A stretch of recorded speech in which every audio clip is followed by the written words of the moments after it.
Vamshi? Yes, sir. Mohanty is there?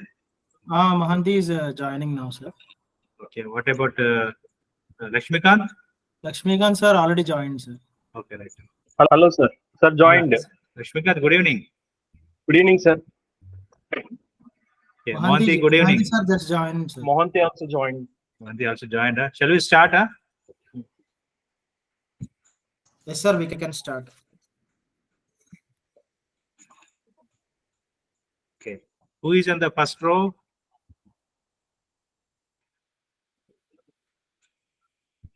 Umesh Chandra is there?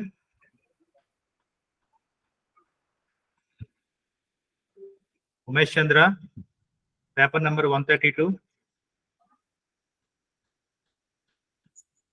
Sir, according to the evaluation sheet, paper ID 132 is not available, sir. Not available. From 130. You can go Sir. for 134. Sir, actually, SUPRIYA, he will be joining by 6:30, sir. Like he said that he will be joining by 6:30. Okay, let me wait 5-10 minutes. After that, we can start the session. Okay. Okay.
Hello everyone, can you hear me?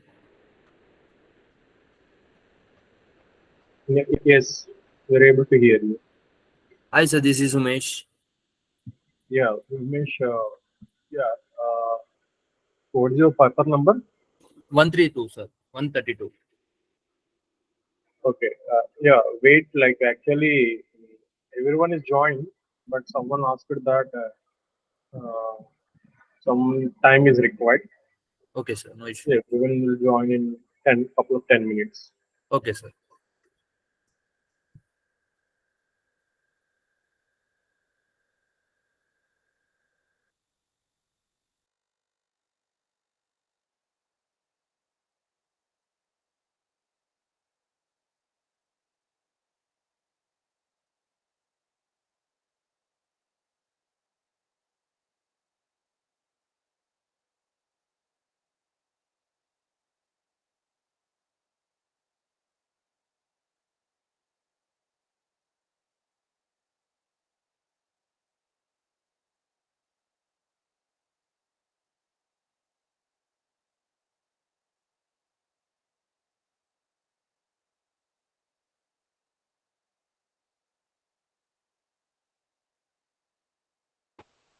Hello.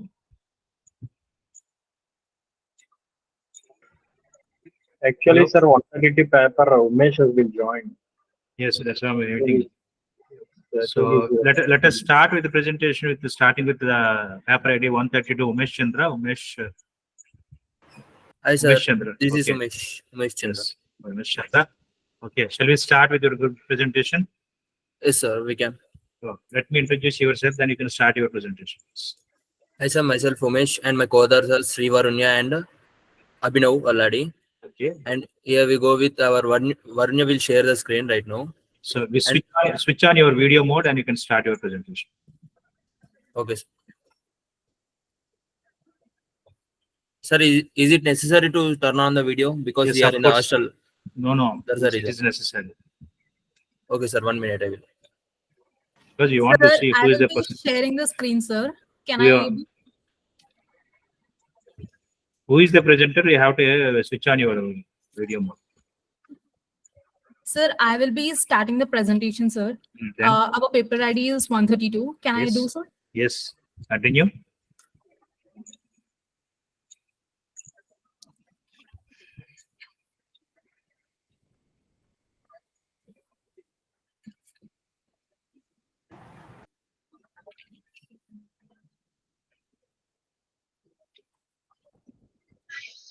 Sir, is it visible? right, presenting. So let them complete. Sir, can I start? Yes, of course, yes, you can start. But it's not visible right now. Yeah, right. Yes, now it's visible. Turn on your camera. Okay, sir. Varanya. Okay, sir.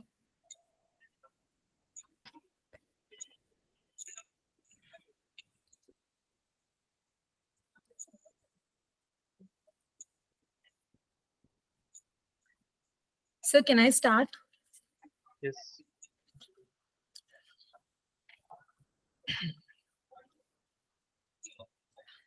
So, good evening, respected sir and all. I, Sri Varunya, and here are my co-authors, Umesh Chandra and Abhinav Aladi. So, we are glad to present our project that is Semantic Web Streaming, a music application. Here is the agenda for the day. Okay. So before getting into the abstract, I just wanted to give some small description. So in the current music industry, we can observe many challenges which are being faced by the artists. So nowadays, due to central authority and centralized power in every sector, royalties are getting more benefited. Like so that artists are suffering a lot. So in order to like reduce all this, so we have come up with an idea that is that utilizing this blockchain technology by building this next.js. We have built this on next.js application with the Solana backend using the anchor framework. This for anchor framework is for smart contracts. We'll be understanding in detail once we go through.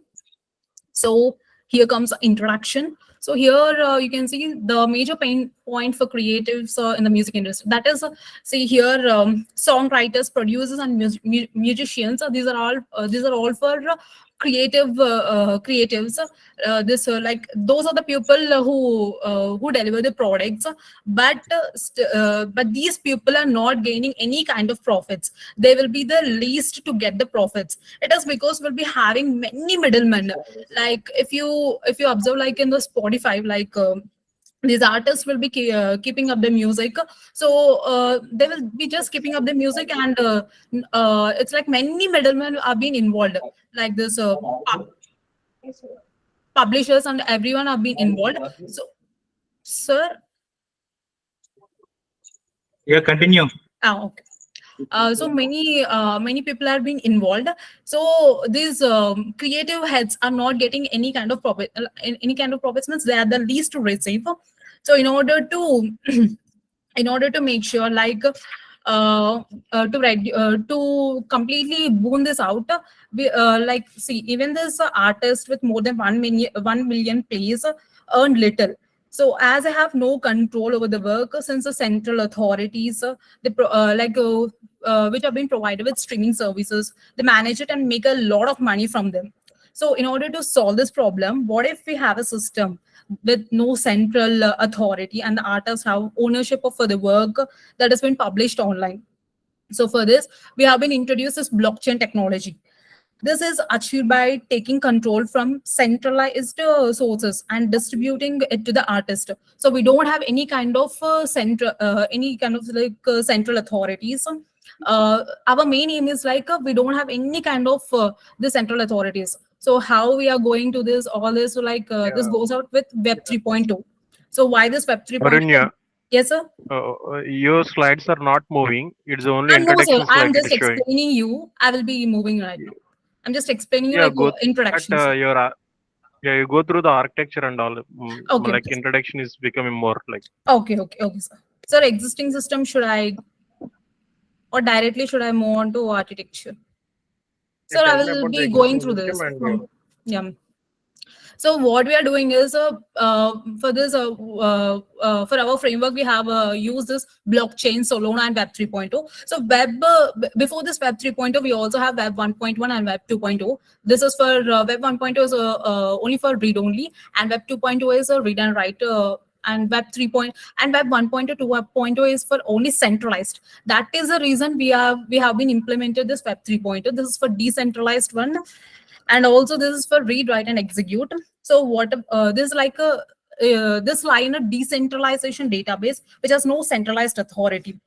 For that reason, we have been implemented this Web 3.0. So what is this all blockchain is? Blockchain is nothing but it is a shared and distributed system. So in particular, like this blockchains, they store the data in a series of blocks as suggested by the names. So once a transaction has been approved and included in a block, then it becomes permanent. Then none can change it. So it is completely decentralized, that owns or manages it. No other middleman will be included in this. So when a block is finished, it is approved by the network and it is added to the blockchain. And the same way we have this Solana. So what is the system? So we have implemented this blockchain technology by using the Solana as a backend. That is a framework, anchor framework. So what is a Solana is? It is like it is a blockchain platform that is which uses the proof of stake (POS) to provide the smart contract functionality. Smart contract functionality is nothing but it is a interaction between the buyer and the seller. Only it occurs between the two. It is like two-way communication between all them. No other people have been involved. So its cryptocurrency is Sol.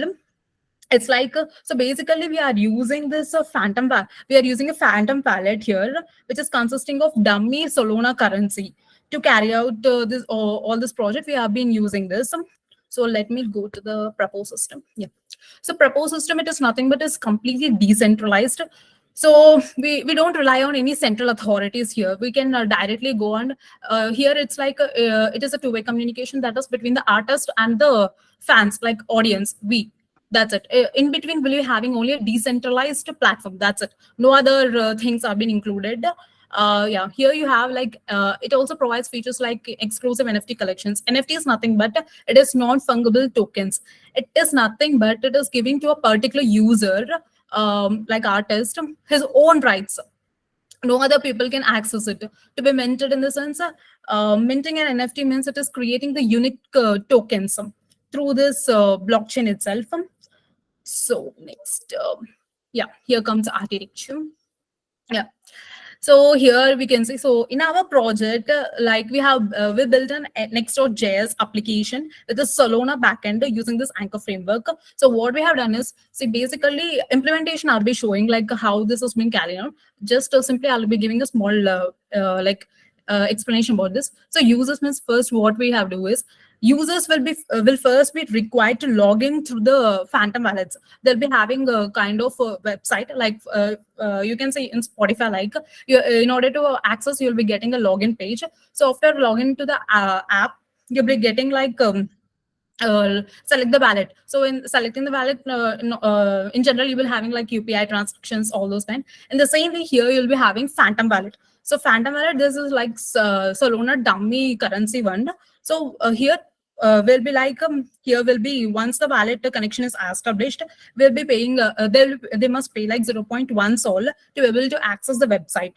So after that we'll be having this quick node API is nothing but requests have been carried out. So once this transaction is successfully completed, the users of the application may listen to the music, make playlist and follow artist. So this Solana blockchain network is a backend for this. So artist or songwriter, here what happens is here artists can upload their music through this upload. We will be having an upload music option. Through that we can give the title and URL.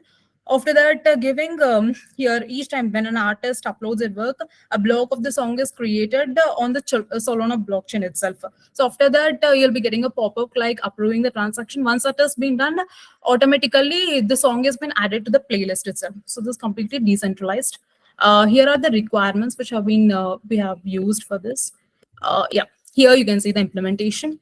So first, what we are doing is log into access the app. Here, select the wallet we'll be getting. So connect the wallet. So phantom wallet, we are connecting through that. Then it will be asking for the password. After that, will be after connecting, we can see a pop-up notification like make the payment, pay 0.1 cent. Only after that we can upload the music. After that, you'll be getting like this. There's a general page of that. Yeah.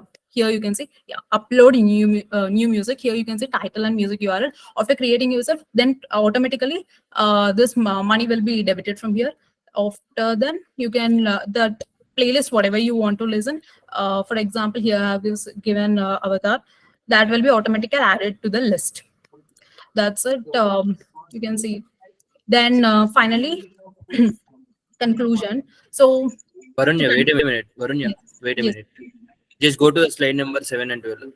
Just brief explanation. 7, sir. Yes, yes, 7. Umesh, I am Umesh. Oh.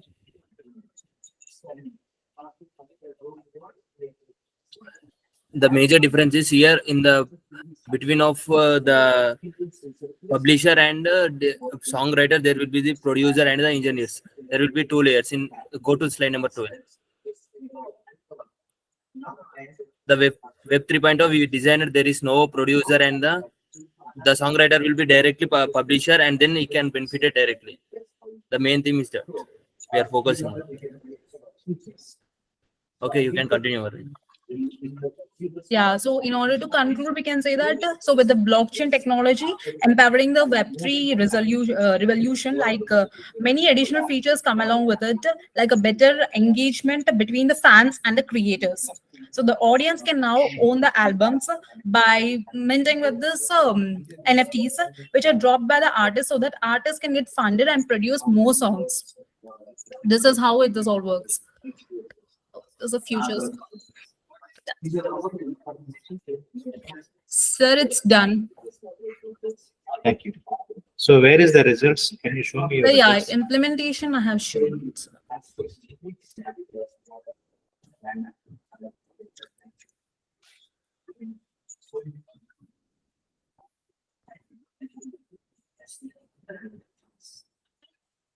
I am asking data set results. It's not the print screen results. Yeah, I am asking that data set, where we can get the data set for the software applications. So we actually what we can say. Sir, actually, we are making our whole albums here. Like we can store our particular songs related to us, so that we get benefited. Here we can see that the songs are stored in our album. Like if anyone listens to our songs, then we will be getting the profit from their end. So like if someone listens to our songs, I will be getting 0.1 Solana for each listener. It doesn't have any specific data sets for this. We have only music that albums can store. So, what is the capacity of your album? To store songs and views and everything. Not audible, sir. What is the capacity of your album size? So like we can add any number of albums, like up to 200, like that. 200 in the sense only video albums or audio albums? Audio albums, sir. Only So audio. like whenever a listener wants to buy, he can pay and he can buy, sir. Is like there any if you want to listen. is there any pre-processing are implemented in your algorithms? No, sir, it is not a machine learning. It is a just web development project, sir, ours, using Next.js. Then this session is purely for machine learning.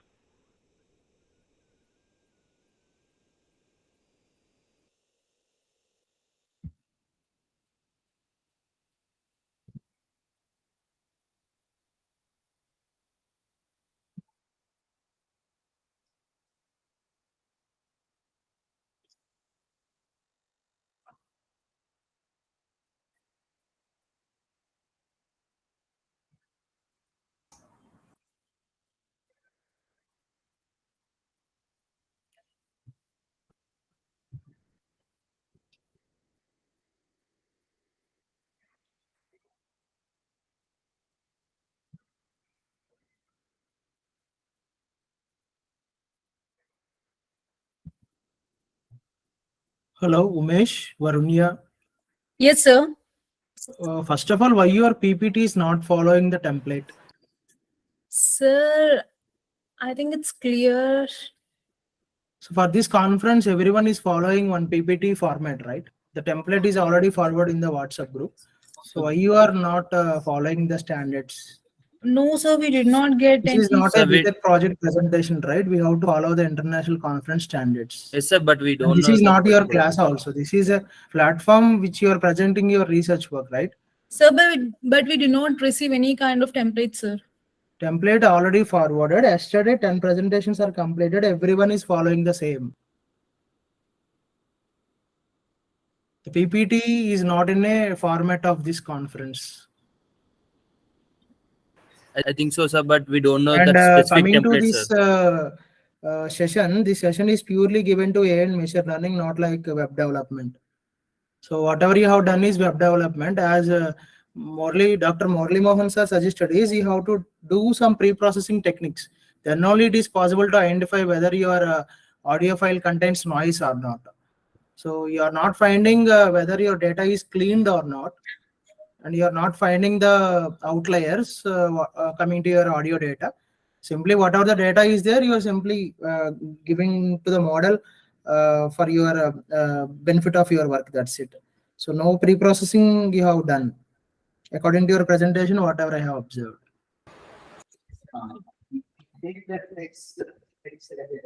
Sir, Murli Mohan sir. Yes. Okay. Lakshmikant.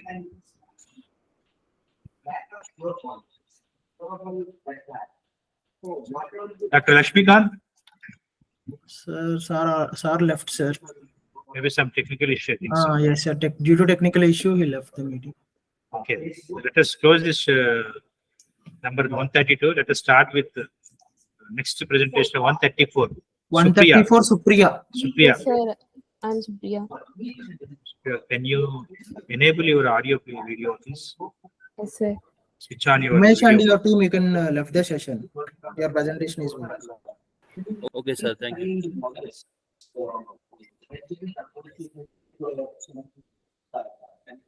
Supriya, let me introduce yourself. Sir, I am Supriya from Srinidhi Institute of Science and Technology. Which institute? Srinidhi Institute of Science and Srinidhi. Technology. Okay, where it is? In that case, sir, Hyderabad, sir. Oh, Hyderabad. Okay, that's Okay, fine. sir. Okay.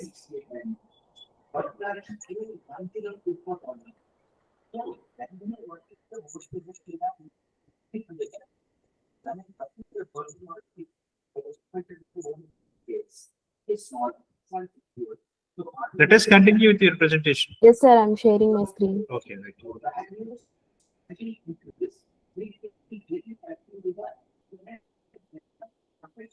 Sir, is it visible? Yes, yes. Good evening, sir. I am Supriya from SNIST College.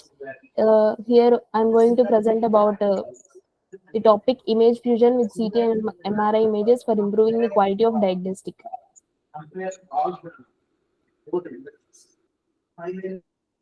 In this image fusion, we have to create a single image by combining two images which are of same model. These merging of images will be accomplished using curvelet-based method. The goal of merging an MRI image and CT image of the same organ is to create a unique image that contains most diagnostically useful information about the organ. And some attempts have been proposed for the fusion of MR and CT images using wavelet transform. But since the medical images have several objects and curved structures, it is expected that curvelet transform would better in their fusion. Supriya, can you show me your presentation mode? Sir? Can you show me your presentation mode?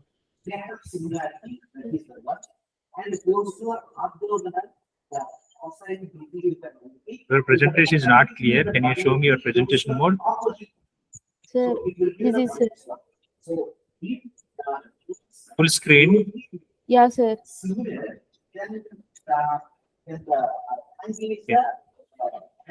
Is it visible, sir?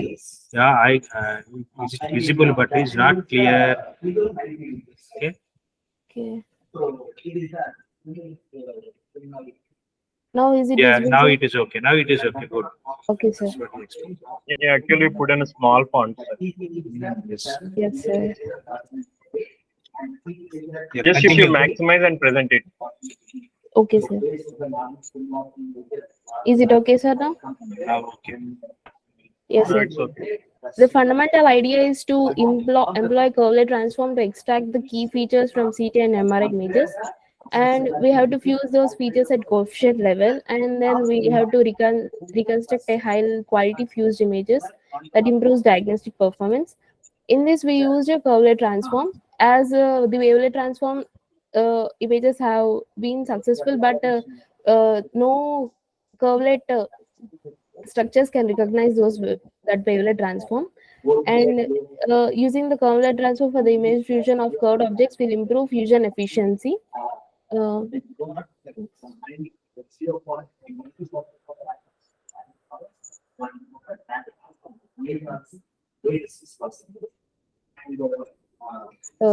Here, the main problem statement is to develop an effective curvelet transform based image fusion method for CT and MRI images that can improve the diagnostic accuracy by preserving the important features of both imaging modalities.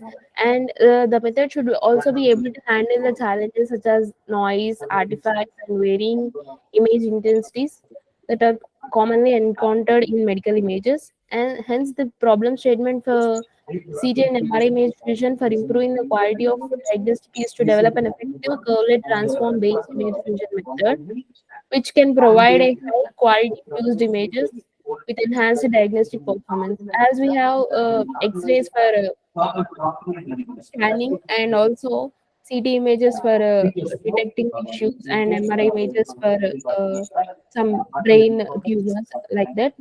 By combining all those images, we fusing those images, we can improve the quality of diagnostic to detect the disease.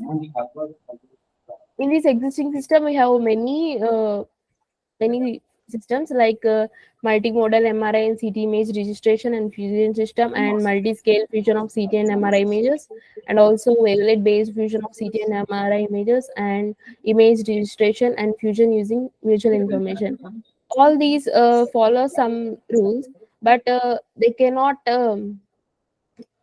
classify the curved structures in the images. So the best is curve transform.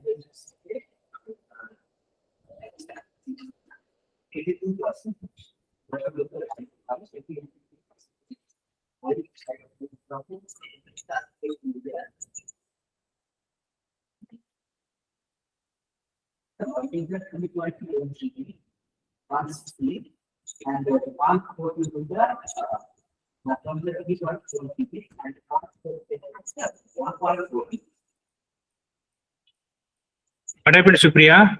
Nothing, sir. In this proposed system, we are using curve-based transform. In this first, we collect CT and MRI images are collected here in the GitHub from the patient's data, and those images are pre-processed to remove any noise or artifacts. And from those images, we extract the features using the curve transform. Those features are fused using a fusion method that is called curve transform. These can preserve the only important features from the imaging modalities, and it will remove the limitations, it will eliminate. And these fused images reconstructed using the inverse curve transform to obtain high quality fused images. And the finalized, the fused image is analyzed for diagnostic purposes such as detection, characterization, and treatment planning. This is the architectural design. In this, we collected the image data set, and after that, we pre-process the data. The data which is pre-processed is taken for the extraction of features. Those features are extracted using curve transform, and the extracted features are collected and they got fused using the image fusion. After that, we used inverse curve transform for the fusion of entire images. After that, we post processed. Finally, we get a correct output, which consists of which we can detect the disease correctly. These are the UML diagrams, use case diagram. This is the activity diagram. Supriya, Yes. you are presenting international conference paper. Sure. You should explain about your processing technical applications or everything. Need not necessary to explain any activity diagram, sequence diagram, use case diagrams, and everything. Okay. Okay, sir. These are the results. After we extract in the features, we get the graph like this. These are the details of the image, like approximation, how the horizontal image of the CT and MRI images, and how the vertical and diagonal. After combining all those, we get the fused image like this.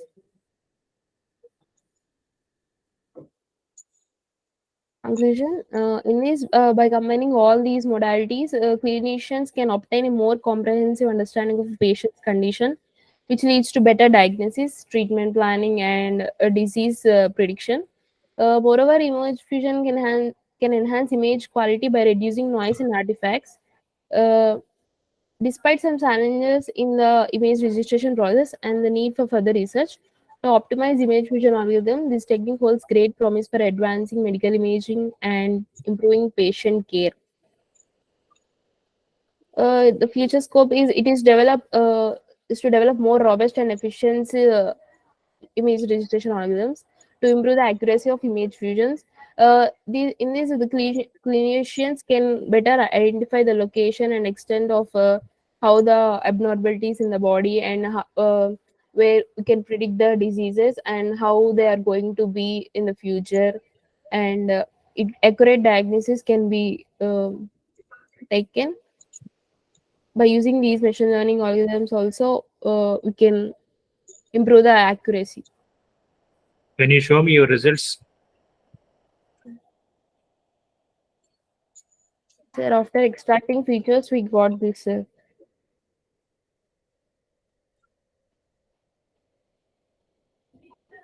We got the fused image like this, sir.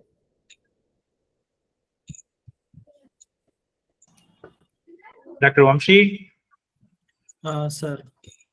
you can continue this one. Supriya, Sir, how many CT images you have taken? we had taken the patient's data from 10 patients, sir. Only 10 patients. Out of 10 patients, can you measure how many are abnormal, how many are tumor images? Yes, sir. Is it possible to detect the tumor with 10 images? 10 images means, sir, based on the patient, we can identify, no, sir. Based on the patient, how can you Based identify on the based on the patient, patient? CT image and MRI image, after fusing those images, we can identify, no, sir. Can you tell me what is the difference between CT and MRI? MRI images used for detecting tissues, sir. Tissues. Yes, But sir. in your title, you mentioned as a tumor.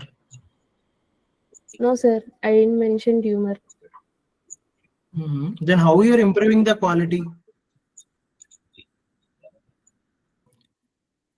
You're detecting the brain tumors, right? Not brain Yes. tissues. Sir, by In the in this, presentation, all the images you have taken as brain images, right? yes, sir. Okay, to improve the quality between CT and MRI, Yes, sir. finding the tumor area, right? It is called Yes, as sir. image By segmentation. fusing both the CT and MRI, we can get, sir. Can you tell me how Only you are measuring the quality or how you are improving the quality? by detecting what the diseases like brain tumor present or not, like that, sir. Which algorithm you are using? To do Here all we are these things, using, deep learning algorithms are very much required. yeah, sir. We are using here curvelet based transform, sir. Which one? Curvelet transform, sir. For that, for with this algorithm, is it possible to do image segmentation? Image segmentation.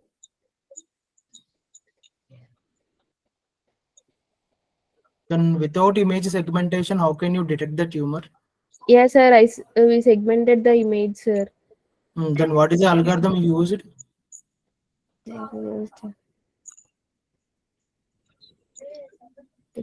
What are the results of that algorithm? Sir, I didn't post it here, but You have done pre-processing. After pre-processing, you have to do image segmentation, right? To yeah, detect the sir. tumor. So Yeah, what is sir. the next process of your results? I didn't paste it here, sir.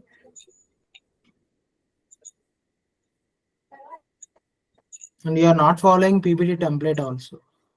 Sir, we didn't get the how the template is, sir. Check your WhatsApp group. It is already deposited in last week itself. We are from in the group. Yes, sir. yesterday onwards. That's it from my side. Okay, Supriya. Yes, sir. Anyway, congratulations for your presentation. But this is the second international conference conducted by the Springer. Okay, This sir. is not up to mark. Okay, sir. It seems this will be called as a BTech second year third year projects. Okay, sir. Okay, you have to improve your presentation style. Okay, your vocabulary is also good, no problem. But Okay, you have sir. to improve the style of presentation, and data is also you have to add more everything. Okay, sir. Because this is not up to mark of your what we expected from this. We expected that based on the title, Okay, sir.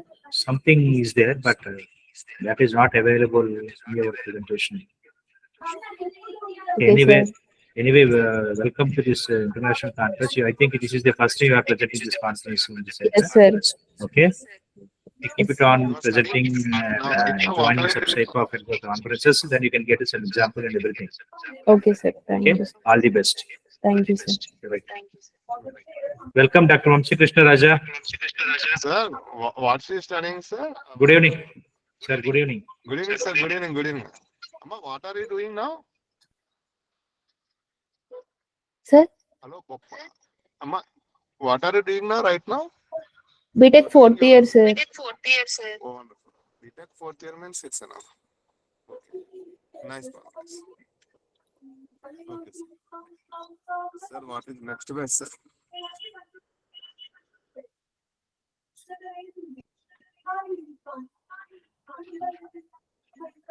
Sir, can we call next presentee? Sir, Murli, sir. Please invite next batch, sir.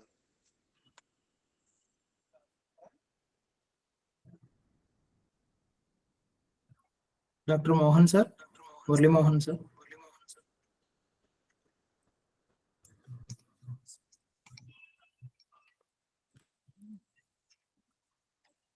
Sir, Murli, sir.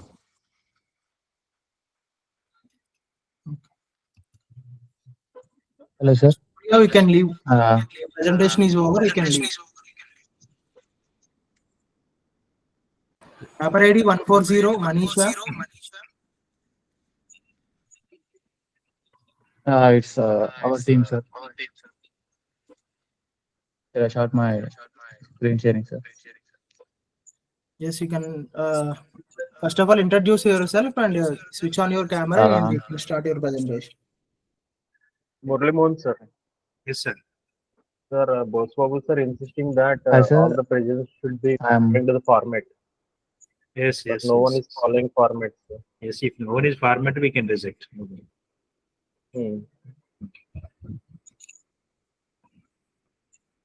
Okay, who is? Yesterday, all the participants followed the PPT format, sir. Who is on the line? Next. it's me, sir. Paper ID 140, sir. 140. Yes, yes. Devasani, Manisha. Yeah, it is my team, sir. And My team. I'm How Hari many, Virat. how many members are there in your team? We were 3 members, sir. Okay, 3 members. Okay. Let me introduce yourself first, and you can start your presentation. I'm Hari Virat, and other 2 members in my team were Manisha Devasani and Abaru Shesh Saravi. We are pursuing our BTech 4th year in business. And we worked on a project like comparative analysis and pneumonia detection. You are from which college? I'm from Srinidhi, sir. Srinidhi, Hyderabad. Yeah.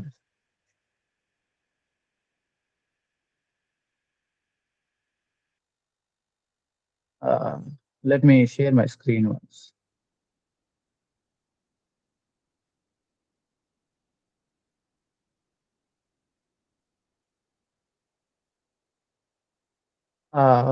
Could you see this screen, sir? Hello?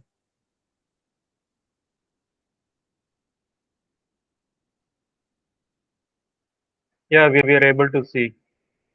Yeah, thank you. We worked on the project comparative analysis of lung sac infection. Today we have many Infection or machine- inflation? inflation, sir. Okay. Actually, we had many machine learning algorithms right now to predict the lung sac inflation, and based on the inflation and the parameters required, we can determine the pneumonia or normal some things. We took the data like X-rays, scanned X-rays of patients and normal people who came for testing about they got that pneumonia or not, like that.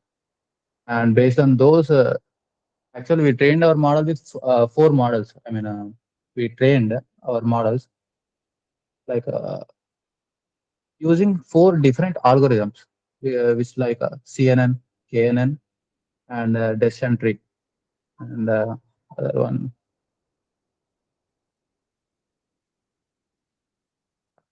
Remember that one. Yeah, but from those 4 machine learning algorithms, CNN performed very well, sir. Actually, its performance like we got 80% and above accuracy predictions from that in that CNN models. And okay, let me start my presentation.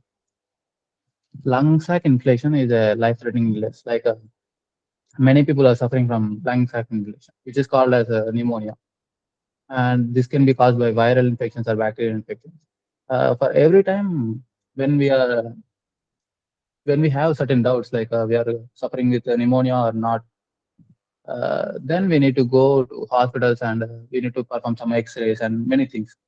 And even after getting an X-ray, we still go to doctor and we need to pay some fees and many things. They are in a process, right?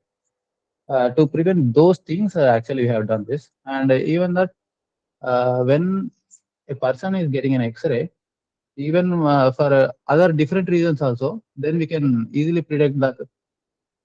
We can easily perform a test like is he suffering from pneumonia or not, like that. Actually, it is performed previously also. This project has been done some other ones, but we have done which machine learning algorithm performs very well. That's thing. The four algorithms were random forest and decision tree, KNN, and CNN.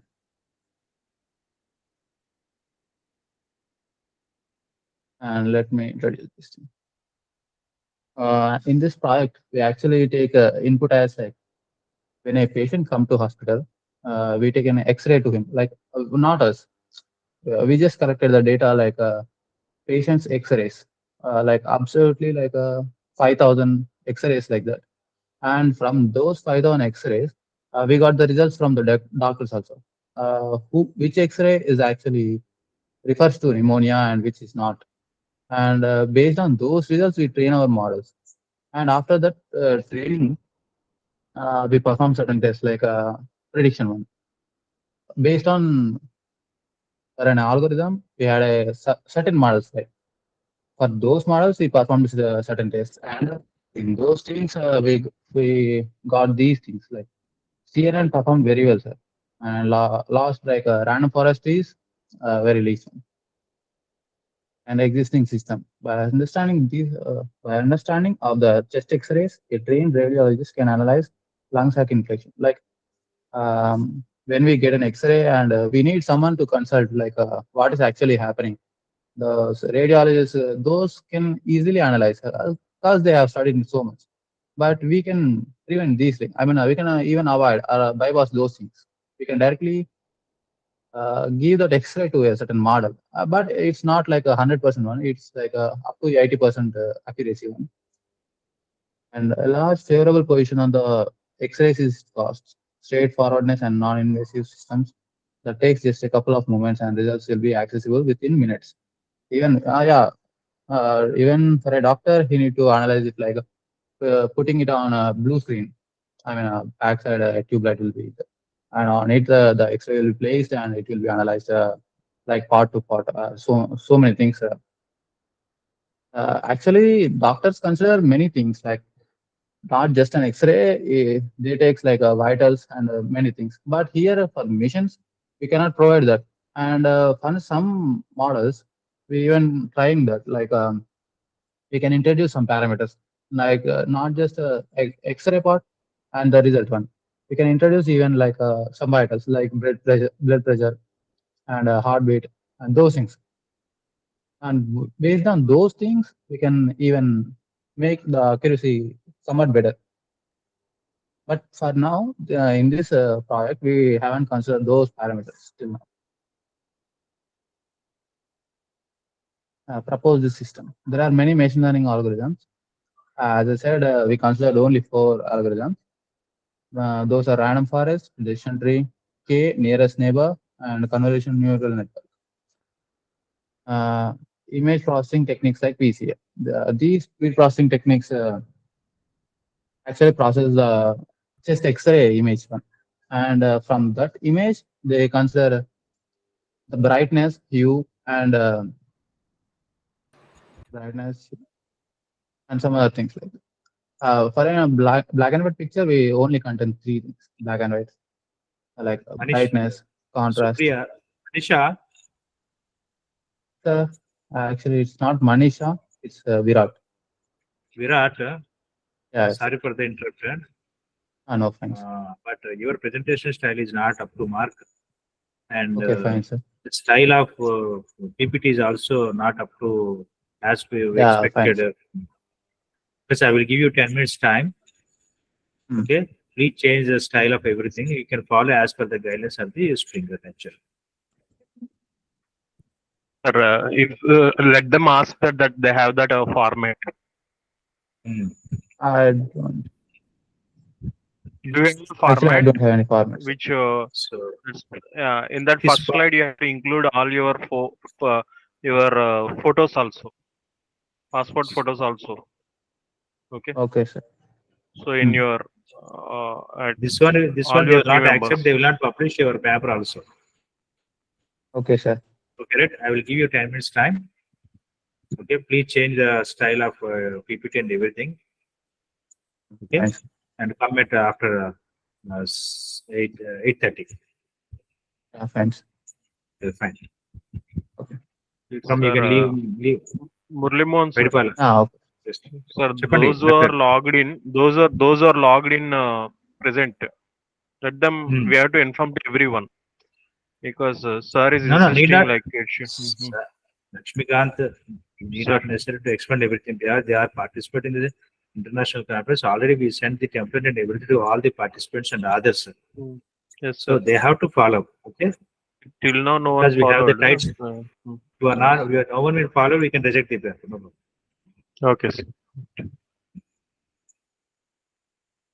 See, all the others, those are joined in the group. See, complete your presentation as per format and put your pics in the first slide. Then only we are allowing to present your papers. That is also within 5 to 10 minutes you have to come back.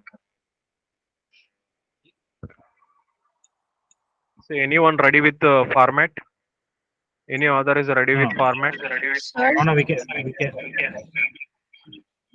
Sir, Murli Mohan sir. I Can we provide invite the format. those are ready? Paper ID Presentation 144. with the format. Paper ID 144. Yasoda Devi. Yes. 144. Anyone is there? ID 247. yes, I sir. followed the formats of PPT. Yes, sir. Paper ID 144. Yasoda Devi. They are part of our team. Yeah. I request So, all the participants when you are talking, please switch on your video mode. yeah, sorry for that. Yeah. Oh, okay. So shall I share the screen? Our PPT is in the format what is intended to be. Are you ready with your presentation? Yes, sir. We are ready with it.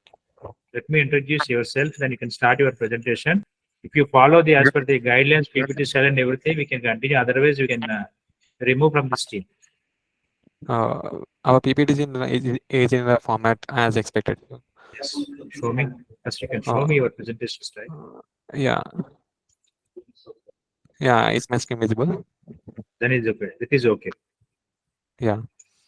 So yeah, our team consists of 5 members. So we are guided by our professor, Mrs. Gondi Devi Garu, and myself is Modani Hemant. I am a data engineer intern at Amazon and also a student in Geetam University. And I am with my friend Rahul, who is a software developer engineer intern in State Street, and he is a student in Geetam University, along with Sai Kishore, Teja, and Karun. They are also a student in Geetam University. Yeah, so Rahul will be continuing the presentation. Yeah, Rahul, you can start. Sir, good evening.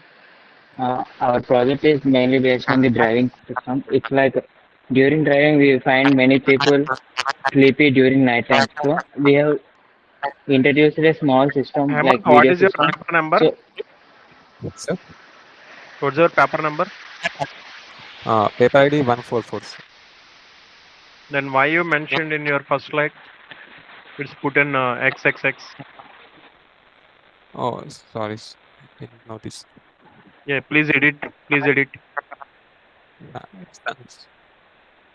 Yeah, sorry for the inconvenience. It's done. Yeah, so show once the first slide. Yeah, sure. Yeah, wait for 1 minute. Okay, carry on.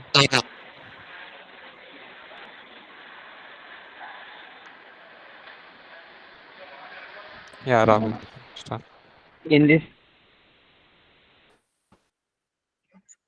Hemant, continue with your presentation. Yeah.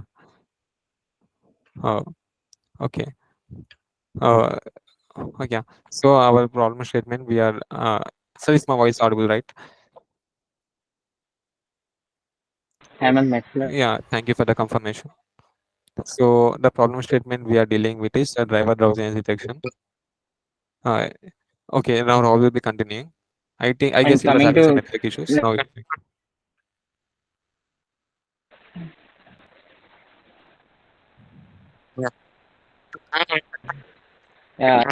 the main objective is of ours is like Yeah, Rahul, continue.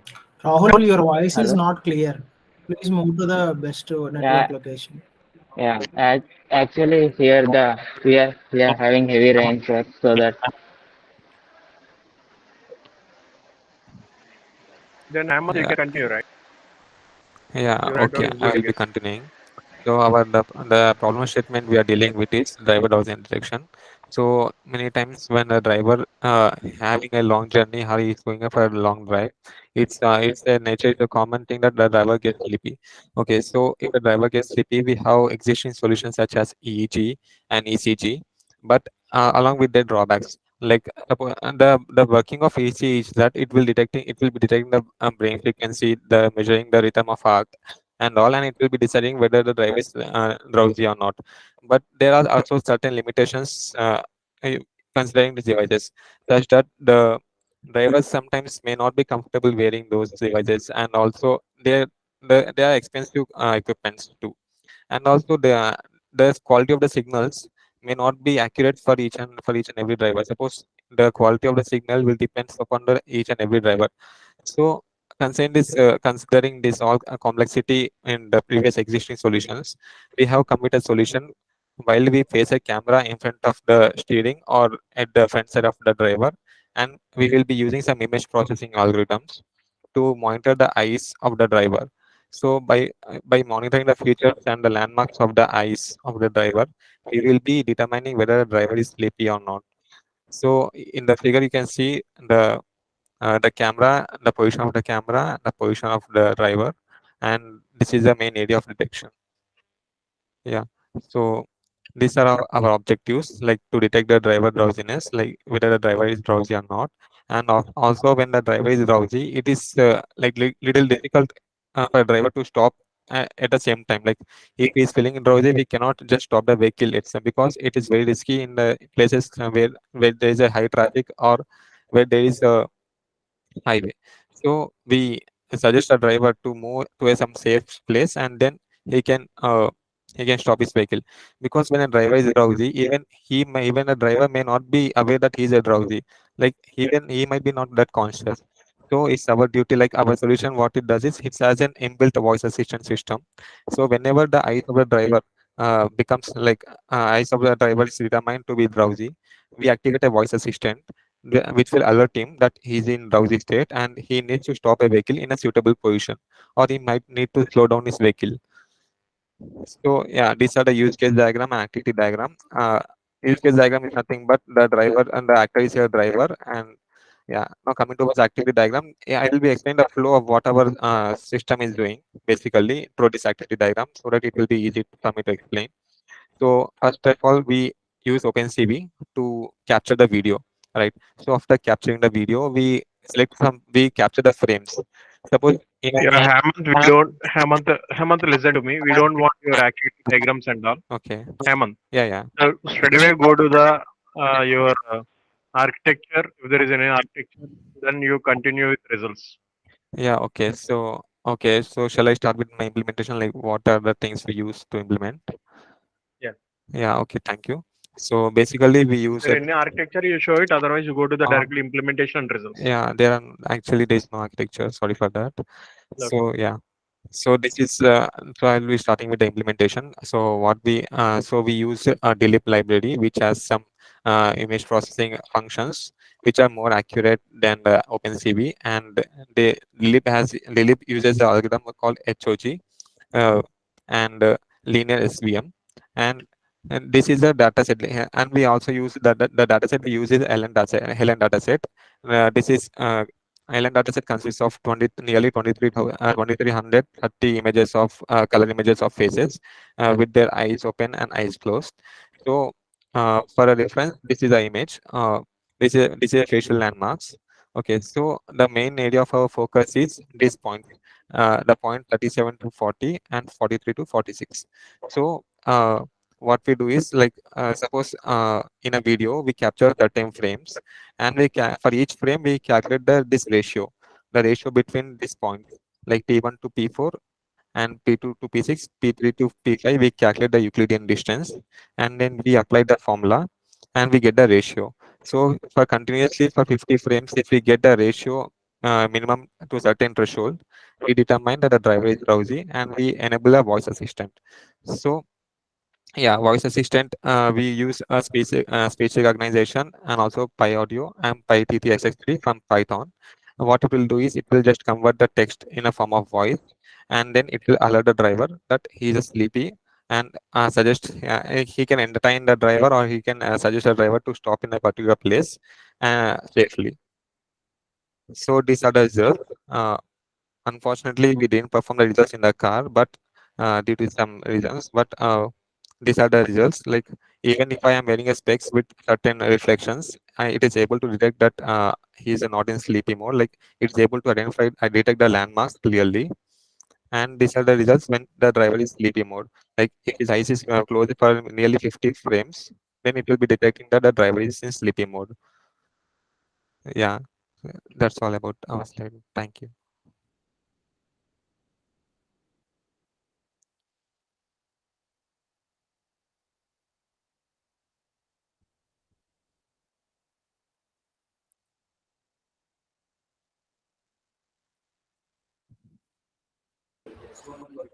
Thank you, Hemant.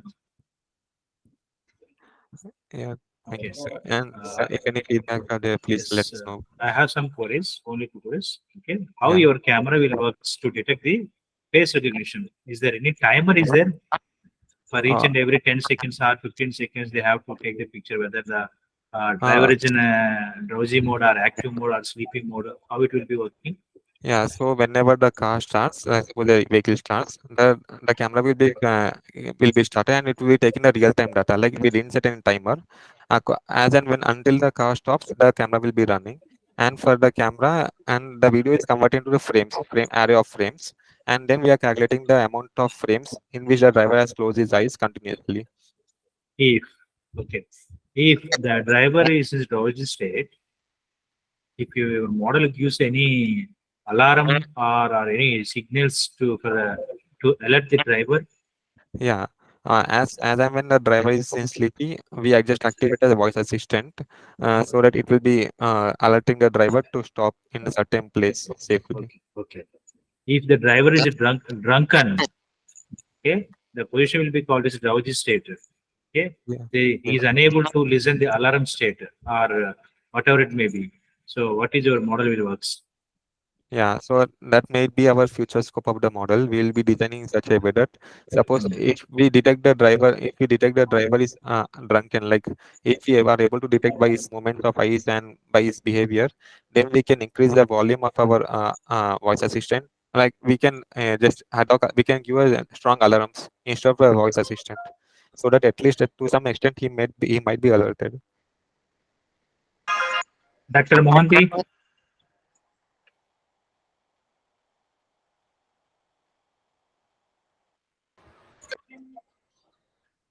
Dr. Vamshi?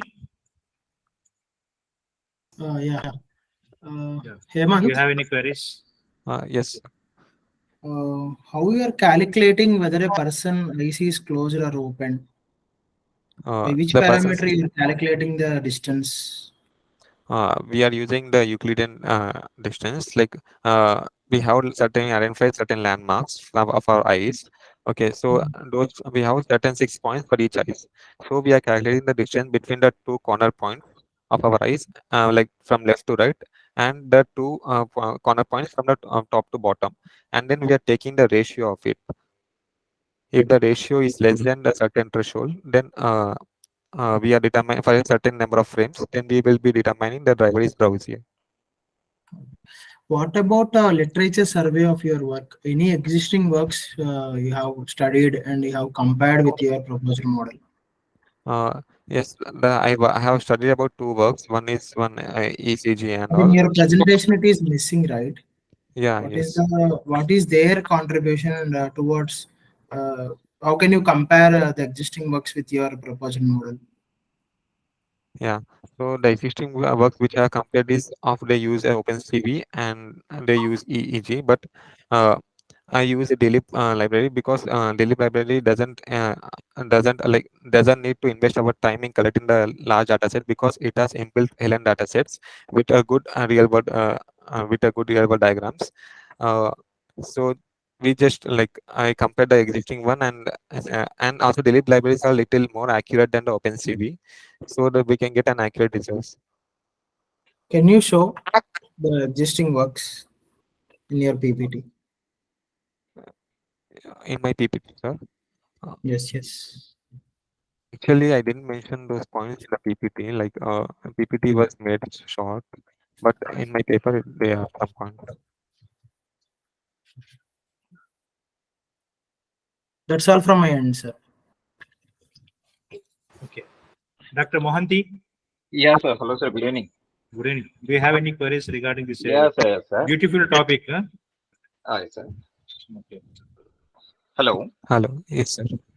Yes, sir. So, what is the model you use to detect the driver drowsiness? Driver drowsiness, like actually, models are like actually we Which were model? doing like okay. So Delip has some functions such as face detector and also landmark detector. So the model in the which Delip is using is linear SVM and HOG algorithm. So, if you are using linear SVM, how you are going to find it?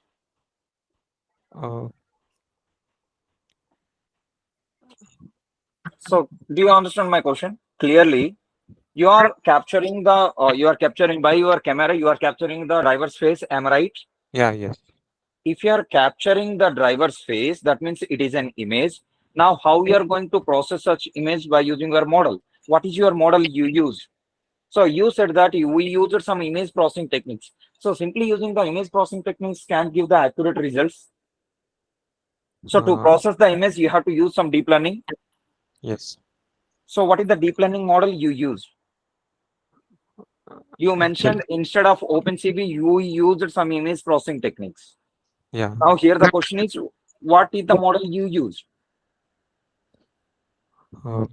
Actually, sir, I just use face detector and landmark detectors. I'm using Delip, like the model, which is like we got a model from the file, like from a face detector from Delip library, and without using the model, running, without training and all, how we are going to get your model?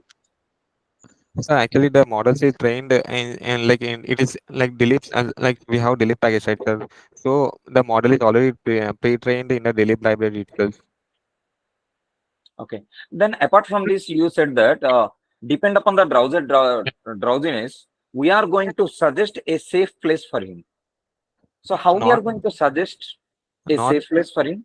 actually, there was a misconception. Not we are not going to we are going to advise the driver. Not as we are not going to advise about some safe place address or not, but just we are going to alert the driver that you are sleepy. So please turn on our indicators and just go to some side place. But we are not just we are not addressing any position or any Okay, place. maybe because of that statement, it creates a huge ambiguity to me. How Yeah. you people are going to suggest a good place? How you know that? Yeah. Actually, Okay. sorry for that. Yeah. Okay, it's not a big deal. Yes, sir. That's all from my side. Thank you. Dr. Lakshmikant? Sir, do you have any queries? We'll move to the next presentation. No questions. No questions. Okay. Thank you, Hemant, Thank for your you. presentation. You can Thank leave you. this room now. Okay, sir. Next, paper ID 268. Yes, sir. Rajasekhar. Yes, sir. Good evening, sir. Good evening. 268, your paper is in proper format? Yes, sir. Can you show me your presentation? Yes, yes. Sir, is it visible? No.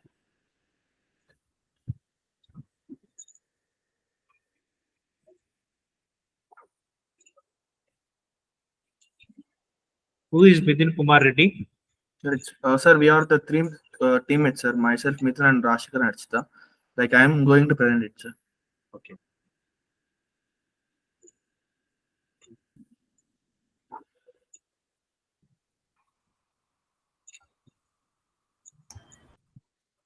Midin Reddy, can you switch on your camera? Yes.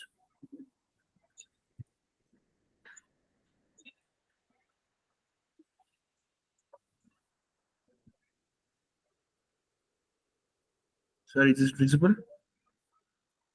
Yes, visible. Yes. Sir, good evening, sir. Myself, Mithun Kumar Reddy, and my teammates are Rajasekhar Reddy and Harshita, sir.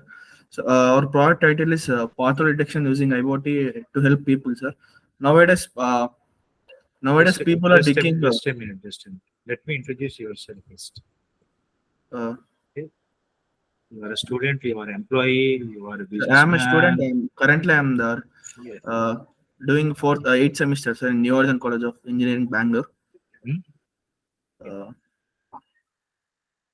So my product is about the pothole detection using IoT to help people, sir. Nowadays, people are digging bore wells in the in villages, sir. So people are some children are playing games near the bore wells, and some. Can you switch on your full screen mode?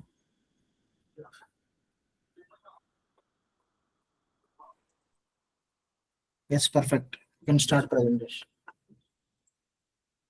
So nowadays people are digging bore wells in the villages, sir, and some children are playing games near the bore wells, and some people are falling down. It is very difficult to rescue them, rescue the children, sir. So our product is basically we are to dig the holes. The person have to take the permission from the government people. Like this, I am digging this hole from this width and height, sir. So the government people has to give the sensor, sir. So here we are installing 3 sensors, sir. One is from hole to some meters we are giving, sir, like 10 meters and 5 meters and 1 meter, sir. It will give alert message to the people, sir.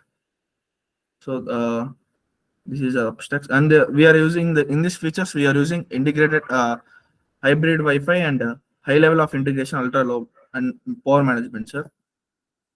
This is our kit, sir. Like here we are installing 3 sensors, sir. One I told it I will install in near the 10 meters and 5 meters and 1 meter, sir.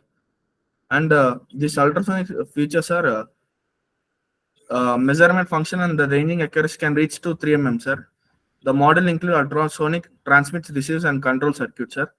And if the person height, if the above level means it will give alert message to the digging hole, sir. They have to give the number, and it will show that the people are crossing above this height. It is safe or danger. It will give the alert message, sir. And this is all the descriptions. This is the literature, sir. Previously, people have done implemented on the road, sir, while traveling while driving in the car.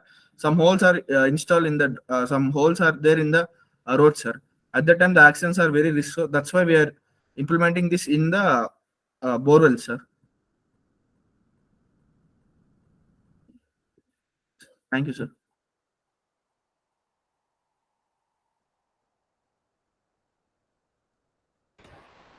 Okay, Mithun.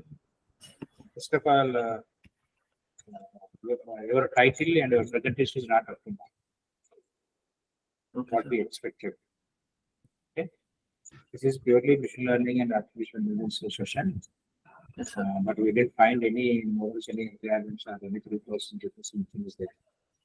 Simply you copy paste some data from the internet, and we explained a little bit of data. It's my observations.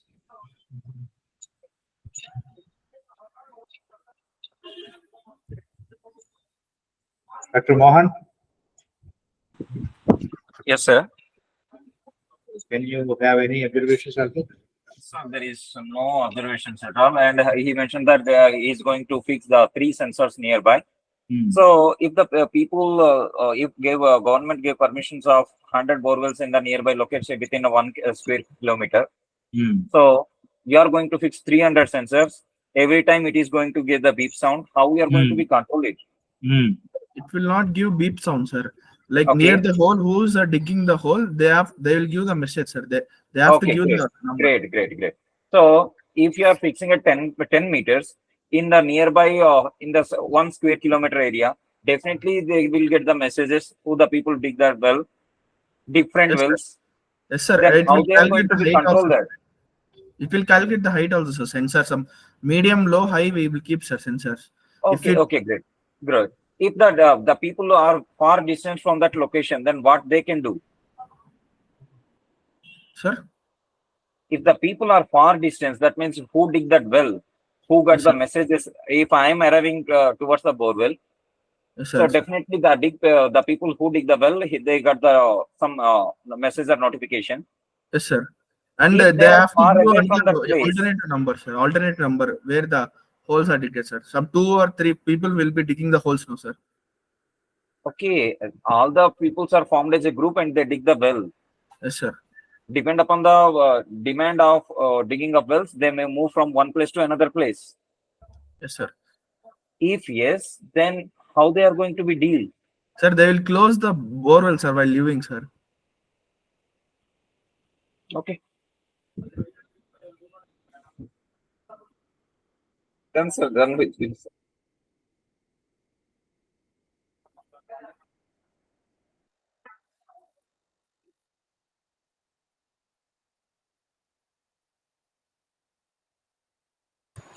Thanks. Dr. Bundy? Yes, sir. I purely agree your comment, sir. This is not a research type of presentation. No proposal work is there. No results are there. No Simply conclusions also explain there. the title problem. Sir, I statement. follow the presentation form. I see it before. Yeah, please be waiting. Some other presentation is going on. Yeah, Dr. Lakshmikant, Yes, sir. do you have any Ms. Doha, comments? you please wait. Wait for your turn.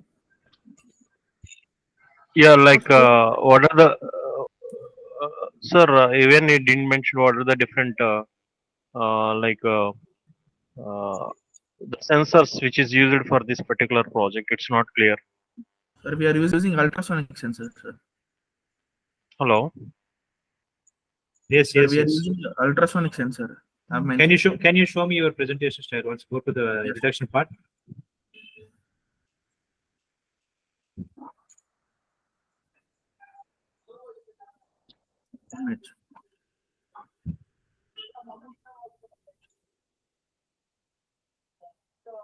Go to second slide. Slide 2. Next slide. Next. Oh, what is high level of integration?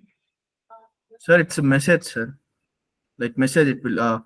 We are using the code Python, sir, to send the message, sir. Can you show me your code? Right now, it's not there, sir. Code. Then what you have in your presentation?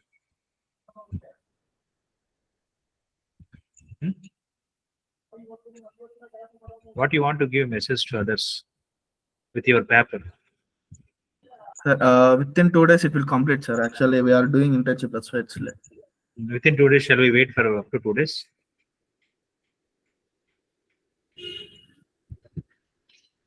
Shall I wait for 2 days for your presentation?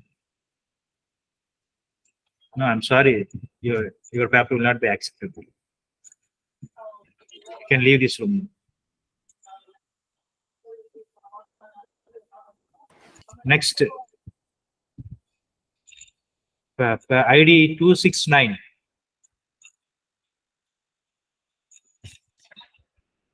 Paper ID 269. Mihir Yanamandra.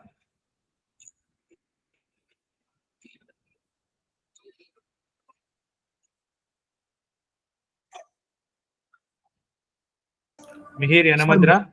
He is not joined, sir. Here Yanamandra is not joined. The time is Not 7:45 to joined, 8 sir. p.m. 247 is ready, sir. Paper number. 247. Yes. Yes, Doha. 247 is Okay, let me ready, start yes. with your paper number 247. Yes, sir. Hello. Hello. Yeah. So, I.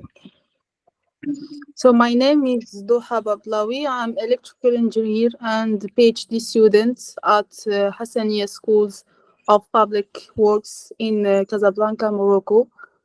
Could I share the PPT? Yes, please. Yes, Yeah, yes. present Okay. your presentation. Okay.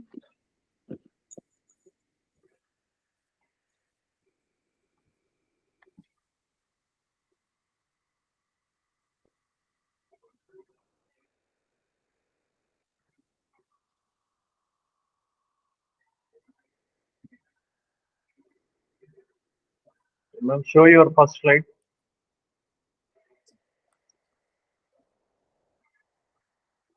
Yes. Your first slide. First slide. First screen. Yes. Okay. I will.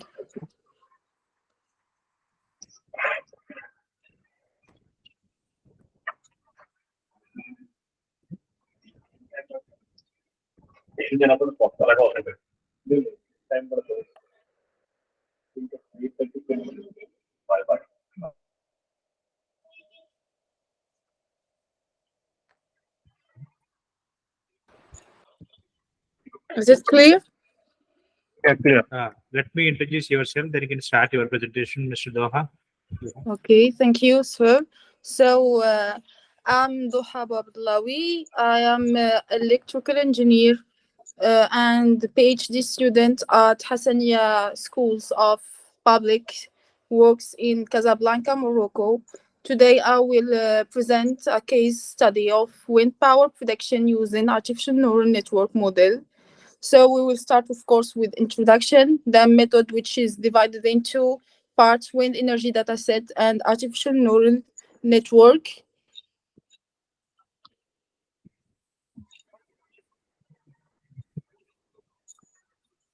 Sorry. And then artificial neural networks models. After that, we will see results and discussion, and finally conclusion. So as the global community looks to shift towards renewable energies source in order to combat pollution, wind energy has emerged as a promising option. Spain and North African countries in particular have experienced a rapid growth in this sector. So, however, accurate forecasting of wind energy production is essential to maintain stability in the electricity market to address this need. And variety of methods have been developed, including advanced artificial intelligence techniques such as artificial neural networks. So, in our article today, we will present a case study of wind energy production forecasting at Sotavento wind park in Spain using an artificial neural network implemented with MATLAB Simulink software. So, talking about the method and starting with wind energy data sets, the study utilized the wind farm database of Sotavento, Galicia in Spain, which is included 24 turbines that collectively generate approximately 33 gigawatt hours of power each year. So the historical data extracted from the database, including wind speed, wind direction, and energy production, were used to train the ANN model. However, in order to achieve accurate predictions, it was necessary to scale the data, which involved normalizing the data to a standard range between -1 and 1, This scaling process is important to ensure that the data is on a similar scale, similar range, which is required for the artificial neural network in particular, and generally for the machine learning methods to effectively learn from the data and make accurate prediction. So, talking about artificial neural network models, so the ANN have become one of the most popular methods in the field of artificial intelligence, due to their ease of application and consistent performance. So, ANN consists of three primary layers, starting with input layer that receives the data that is fed into the network, and the hidden layer that processes this data through a series of weighted connections, and finally the output layer that produces the final results, the output of the network's calculation. So the ANNs can be trained using different algorithms, such as backpropagation, and this is the case in our study, and the deep learning, which allow them to continuously improve their performance over time. Moving to the artificial neural networks about model of our study, the article focuses on the use of the neural network toolbox in MATLAB to predict wind energy production using the NAREX model. Input data includes wind speed and wind direction for the first 11 months of 2022 with 1 hour time spent, and the output is the wind energy produced. So prior to the forecasting phase, of course, pre-processing is essential to improve the performance of the model, in this case NAREX model, including feature selection and dividing the data into training and testing sets. So the model configuration and customization phase involves choosing the appropriate network architecture, activation function, training algorithm, input and feedback, signal delays, and dividing the data into training, validation, and test sets. So let's move to the next slide, which summarize the NAREX model. So the model, in talking about the structure, the model consists of an input layer with 2 neurons for wind speed, with 50 neurons and 5 delay time, and 1 output layer with 1 neurons for the wind energy production or the output. Talking about the training function, we used the Levenberg backpropagation function, which is selected for training due to its ability to generalize the datasets in less time. And the split of the dataset is split into 3 parts for training. 70% validation data is 50%, 15%, and test data is 15%. So the NAREX network is trained in open loop and then in closed loop to learn both the static and dynamic relationship between inputs and output parameters, avoiding overfitting and of the training data. So talking about the results, and during the training phase of the artificial neural network, predicted values of wind energy production are generated and compared to actual measured values from the first 3 days of December 2022. The comparison is made by evaluating the network predictions against the desired output.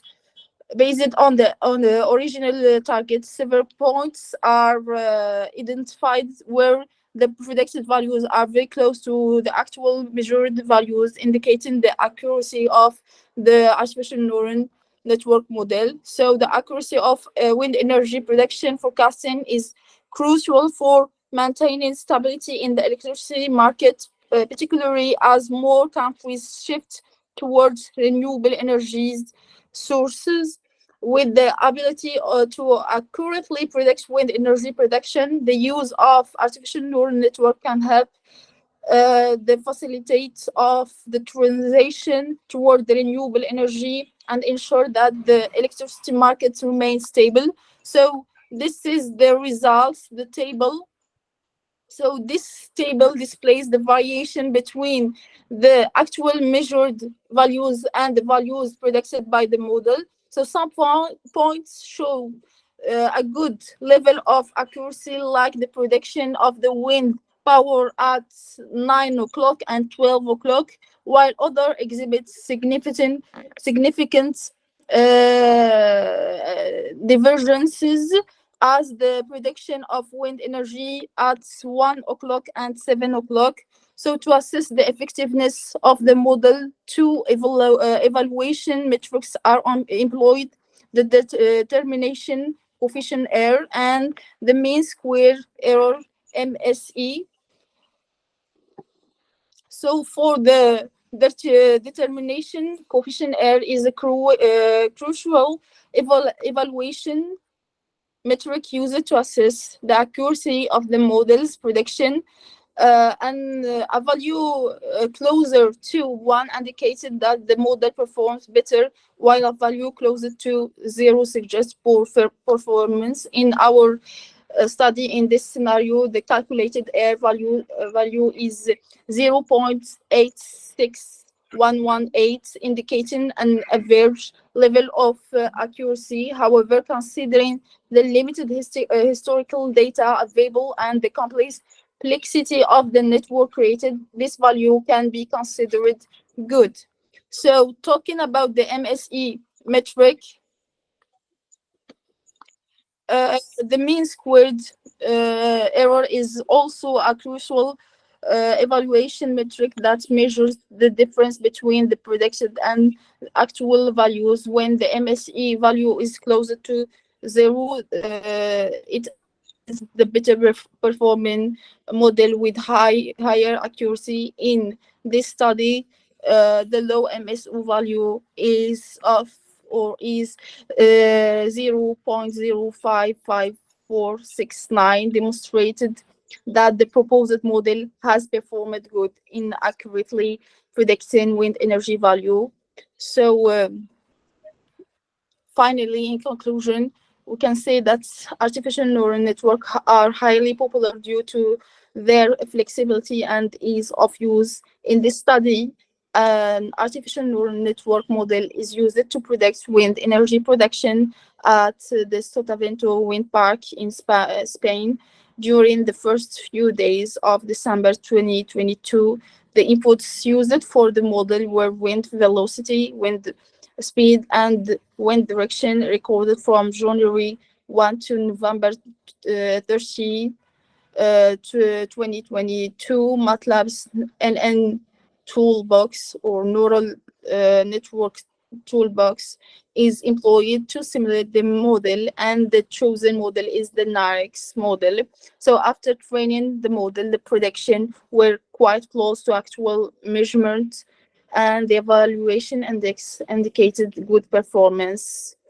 And to enhance the system's efficiency and accuracy, a proposed approach is to combine the artificial neural network algorithm with meta-heuristic algorithms. This involves increasing the number of inputs and normalizing them to improve the model's performance. This approach can lead to even more accurate and reliable predictions, which is particularly essential for wind energy production, where accurate forecasting is critical for efficient energy management. And thank you for your attention.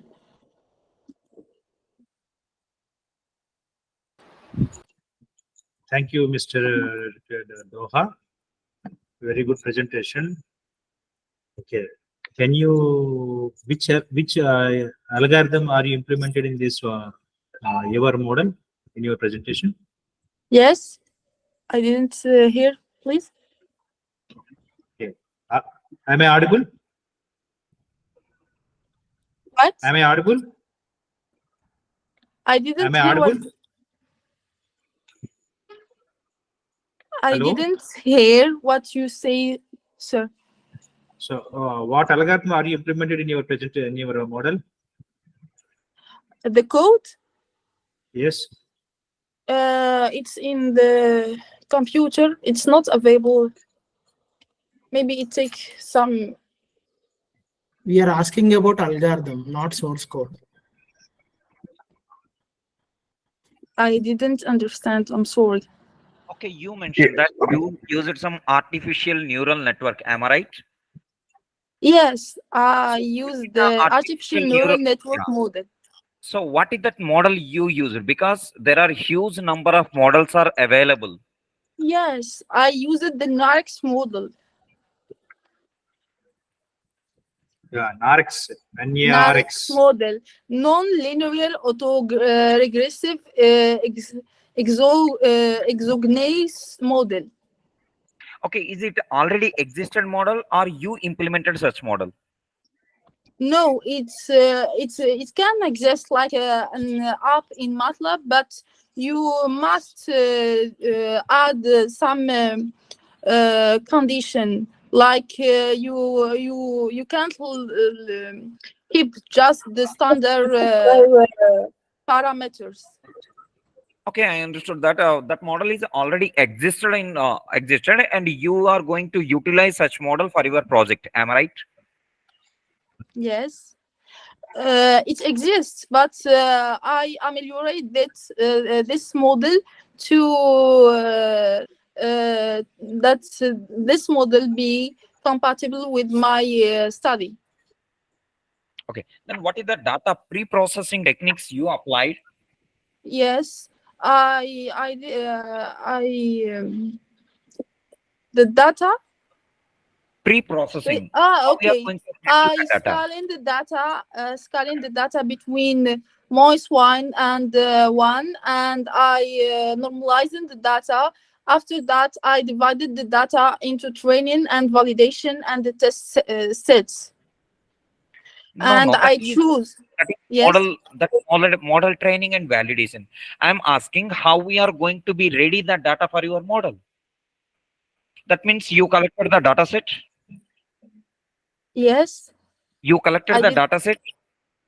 Yeah, the data set, I collected this data set from the Sotavento database from Spain. Then how you prepared such data set suitable for your model? Yes, I export the data set from the database, and I run a code that scale the data. The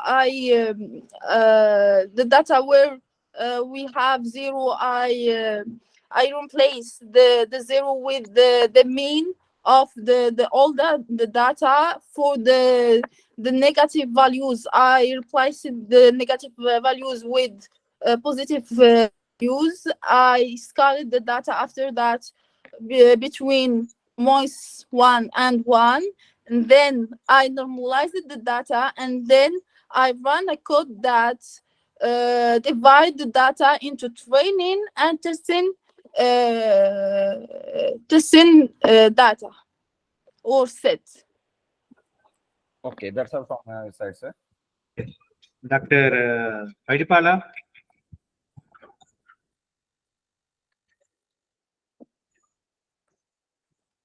Dr. Lakshmikant.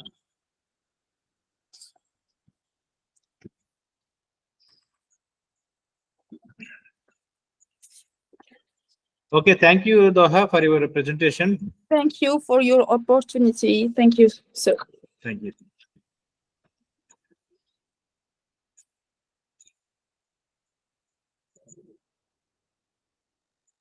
Next, the paper is 237. Yes, very good evening, sir. Good evening. Manisha Chaudhary. Yes, I am Manisha Srirang Chaudhary. Okay. Sir, I have turned on my camera. Yes, Are you please, able madam. to see me? Because from my side, I'm unable to see my picture. The same thing, we are also facing the same problem. I am also. Yes, I I'm can't. unable to resolve the issue. Okay. Yeah. Let me introduce first. Let me introduce yourself. Then you can start your presentation with as per as Springer given the format. Okay, madam. Yes.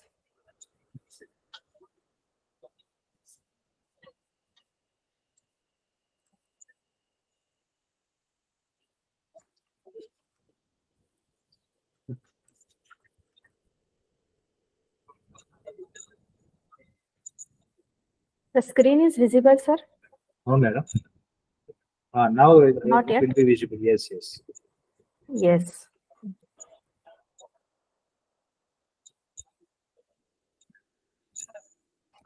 Yes. Good evening, sir. Good evening, all Madam, doctors present. Yes, good sir. evening, madam. This is okay. Where is your title of your paper? Oh, sorry. Okay, okay. Okay, you can Extremely first you sorry, can. sir. No problem, no problem. First you can edit that one, and you can come back again. Yes, yes. You Only will 1 be minute. online. Sir. Okay, we will be online. Yeah, yeah, yeah.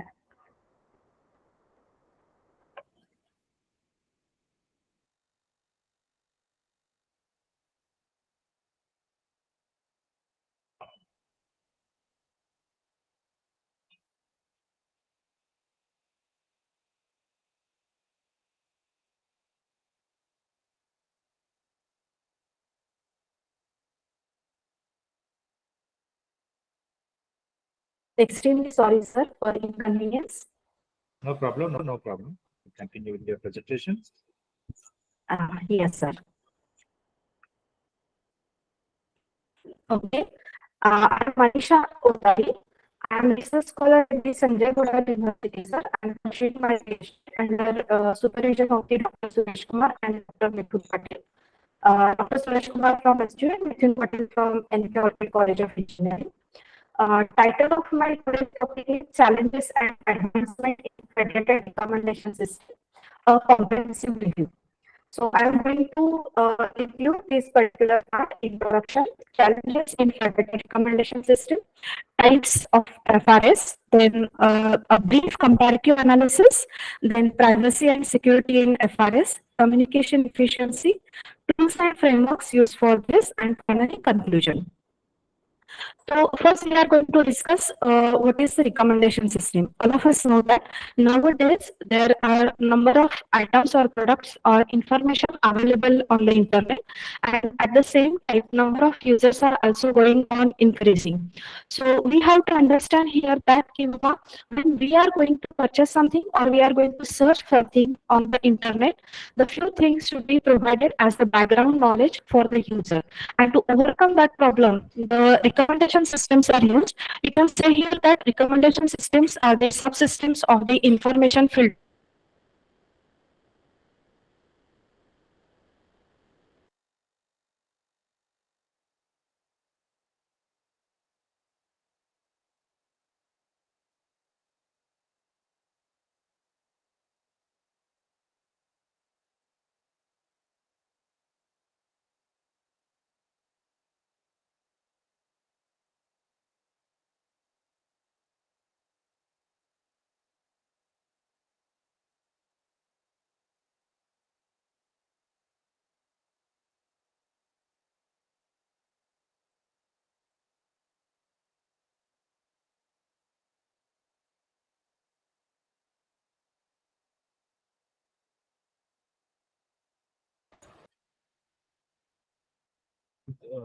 Doha, you can leave this room, conference room, please.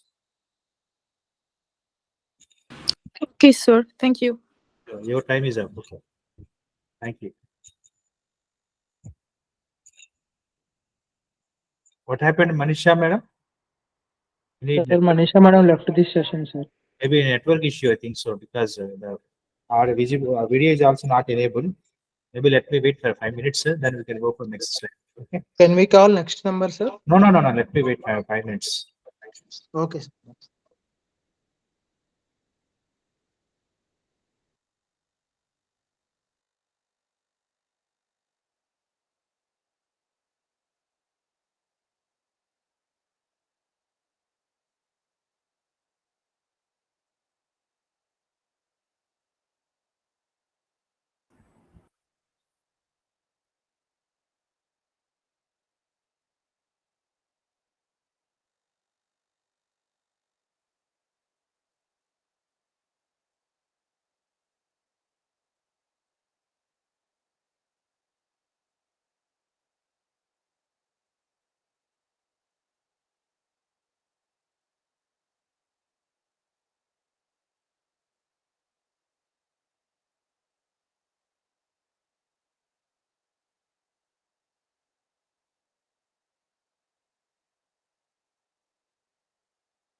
So shall we go with another presentation?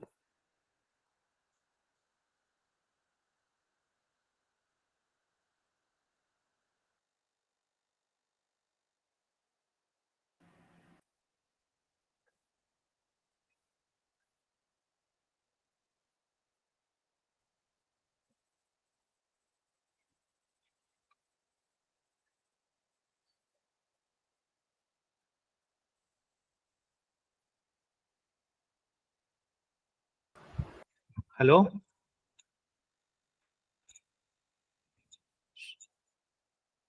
Sir, can we go with the another presentation, sir? Yes, we'll go for another presentation. Okay. Yes, Dr. S. Gopalakrishnan, sir. Paper ID 273. Yeah, hello, sir. This is Sham. I'm a member of the Gopalakrishnan team, sir. Okay. Sir, I'm sharing my screen, sir.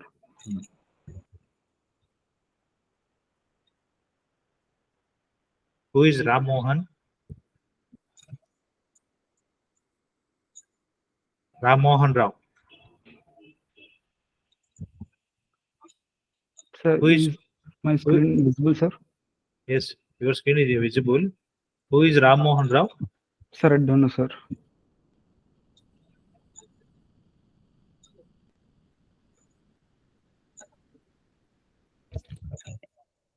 Can I start, sir? Okay. You are Dr. S. Gopalakrishnan, right? No, sir. I'm Sham, sir. You are Shyam. Yes, sir. Okay, Sai Charan Charishma. Yes, sir. Okay, let me introduce you about yourself, then you can start your presentation.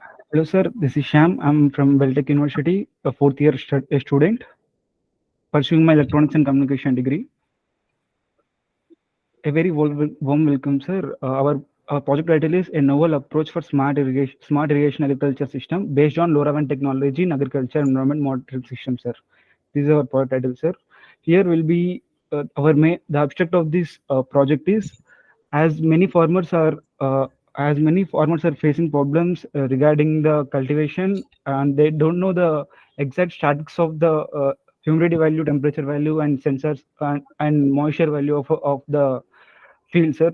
Our main objective is to rectify the problems faced by farmers, sir. This is our main objective.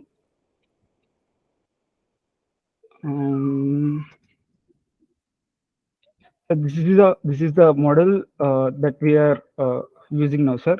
Actually, we'll be using Node MCU ESP8266. It's a microcontroller which is enabled with a Wi-Fi, which will be that will be connected to the sensors, so that we'll be getting accurate values of the temperature, moisture, and the humidity of the field, Shyam, sir. can you go to first slide 1? Okay, sir. Yeah. Yes, okay, sir. Slide 2. Slide 3. I think this is not the formatter from the slide 3 onwards. Sir, actually, I have used. Okay, sir. I'm sorry, sir. I'm sorry, sir.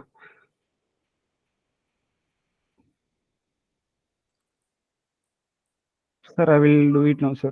You can change your slides and everything as per the given format and come back again. I will give you 5 minutes time. It is enough? Yeah, sir. Much enough, sir. Thank you so much, sir. Oh, great, fine.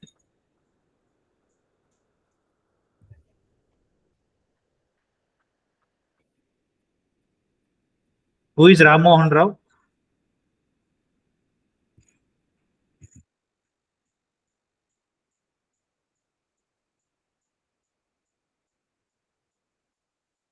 Hello? Who is Ram Mohan Rao? Dr. Vamshi? Sir. Who is Ram Mohan Rao in our chamber? Don't know, sir. I also don't know.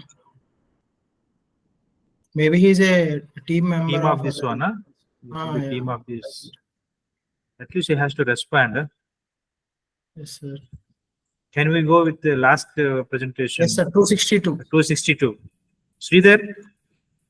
Sir, Ram Mohan Rao, sir, switched on his camera. Ram Mohan, sir, please respond. Sir, what is your paper ID, sir?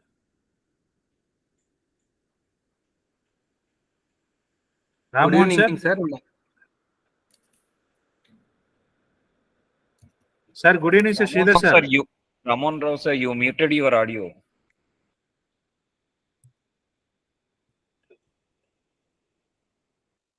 He left the. That's Sir, what I'm Ramon asking. Rao has left. Yes. We can start with Sridhar, another okay, presentation. we can start with Sridhar, sir. Okay. Sir, good evening. Are you hearing Sir, my good voice? evening. Yes, I am audible.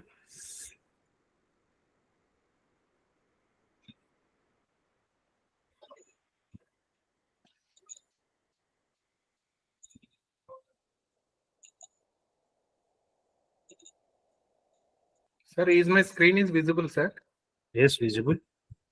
Sir, good evening, sir. Good evening, My sir. name- Let me my start name is your Dr. presentation, sir. My name is Dr. B. Sridhar. Myself and my students are developed one method for this using the artificial intelligence and IoT. The title of my paperwork is Development of an Intelligent IoT Toll Collection System for Moving Vehicles Using Machine Learning. My name is myself B. Sridhar, T. Prachusha, and T. Jagadish. Y.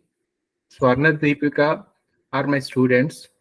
This is our student work. The main problem statement is actually due to the manual toll collection systems. It is in slow processing and which affects the heavy traffic in main roads. And there is a long queues will be possible, and it is a big challenge, especially in India. Hello. Sir, please continue with your presentation. So this is the main way. Waiting time will be there, and that also wastage of the fuel will be takes place. Okay, so for to overcome this problem, many methods are is implemented. Many methods are implemented. Many countries like Japan, Korea, and America are doing the research about this field. So our proposed work is automatic toll collection system, and by using this automatic license plate recognition in this automatic toll collection system, we implemented. And in this, we are also using the Aadhaar card for Indian citizen, and which is connected to nowadays in all accounts, including bank accounts, so that we can able to detect the amount directly from the bank accounts. So this is our main abstract, our work. So here we are reducing the waiting time and fuel. Dr. Sridhar, sir. Sir. Can you show me your PPT? I can see your face only. I can't see your PPT presentation style. Yes. Can you enable? You can share your presentation. Okay, just a moment. Okay, wait. I will wait.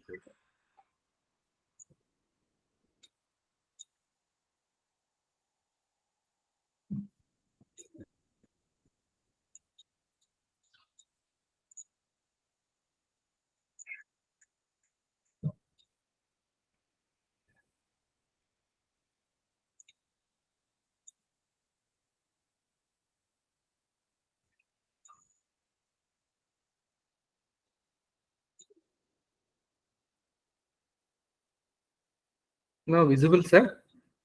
Sir, I can see your face, but I can't see your PPT. Yeah, now I can. Yes. It's okay, sir. Yes, sir. Now I can see this.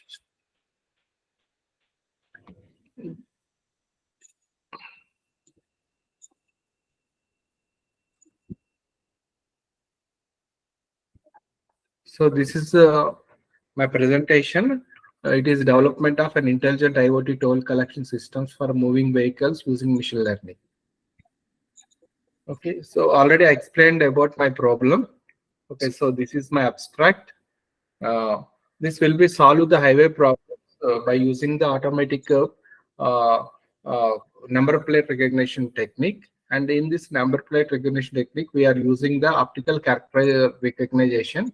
Okay, so after completing the process of the optical character recognition, the amount will be deducted from their accounts, and once the accounts process will be completed, we have an IoT based hardware system which will opens the gate and after a few seconds is close the gate. This is the entire process which we are proposing in this abstract.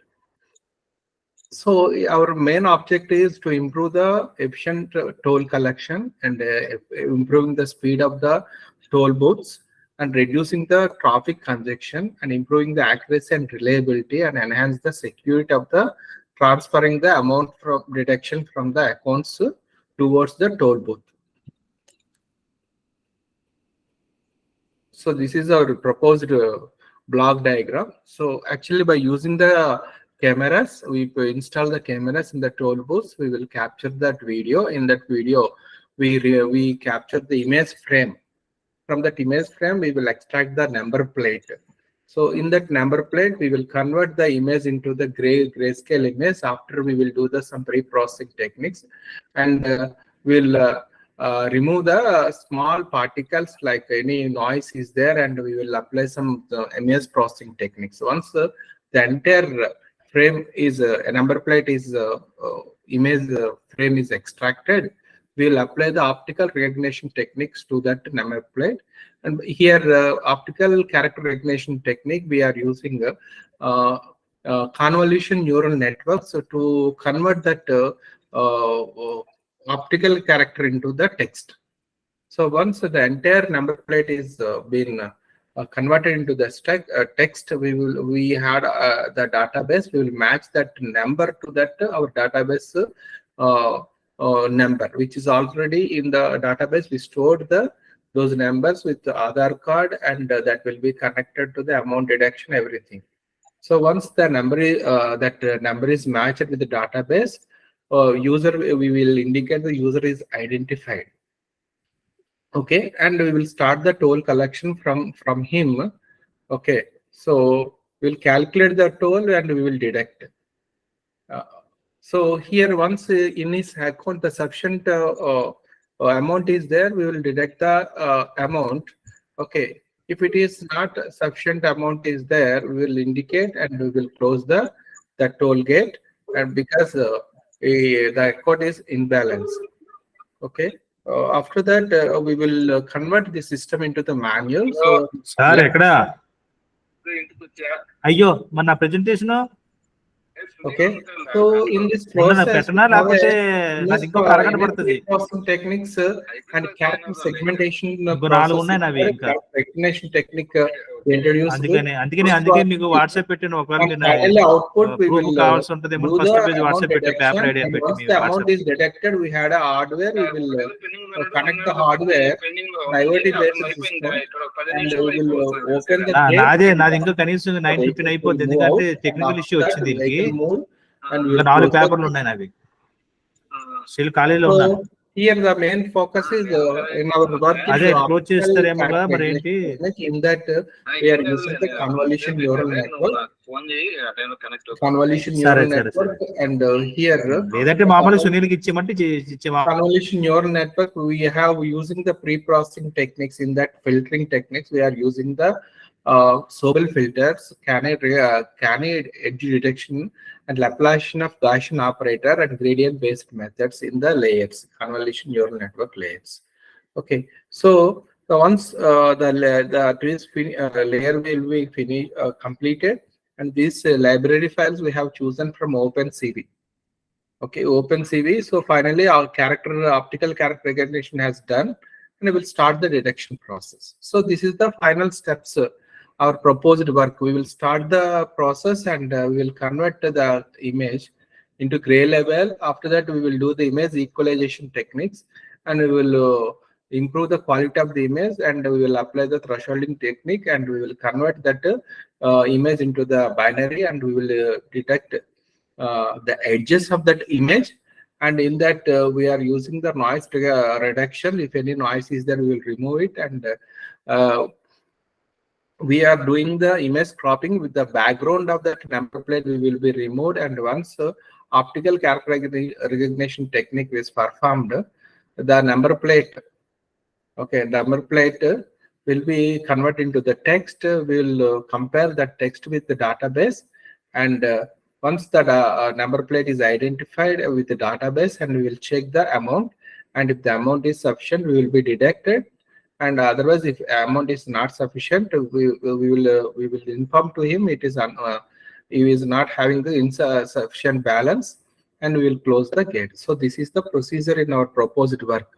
We will did that experiments. We got the results like this. We have given the input image of the car number vehicle plates like this, and in this process we will extract the edges, and we are also cropping, image cropping. We will remove the background, and we will improve the quality, and we will recombine that to image cropping and the background, and finally we recognize the number plate, and we will convert by using the OCR technique. We will convert into the text.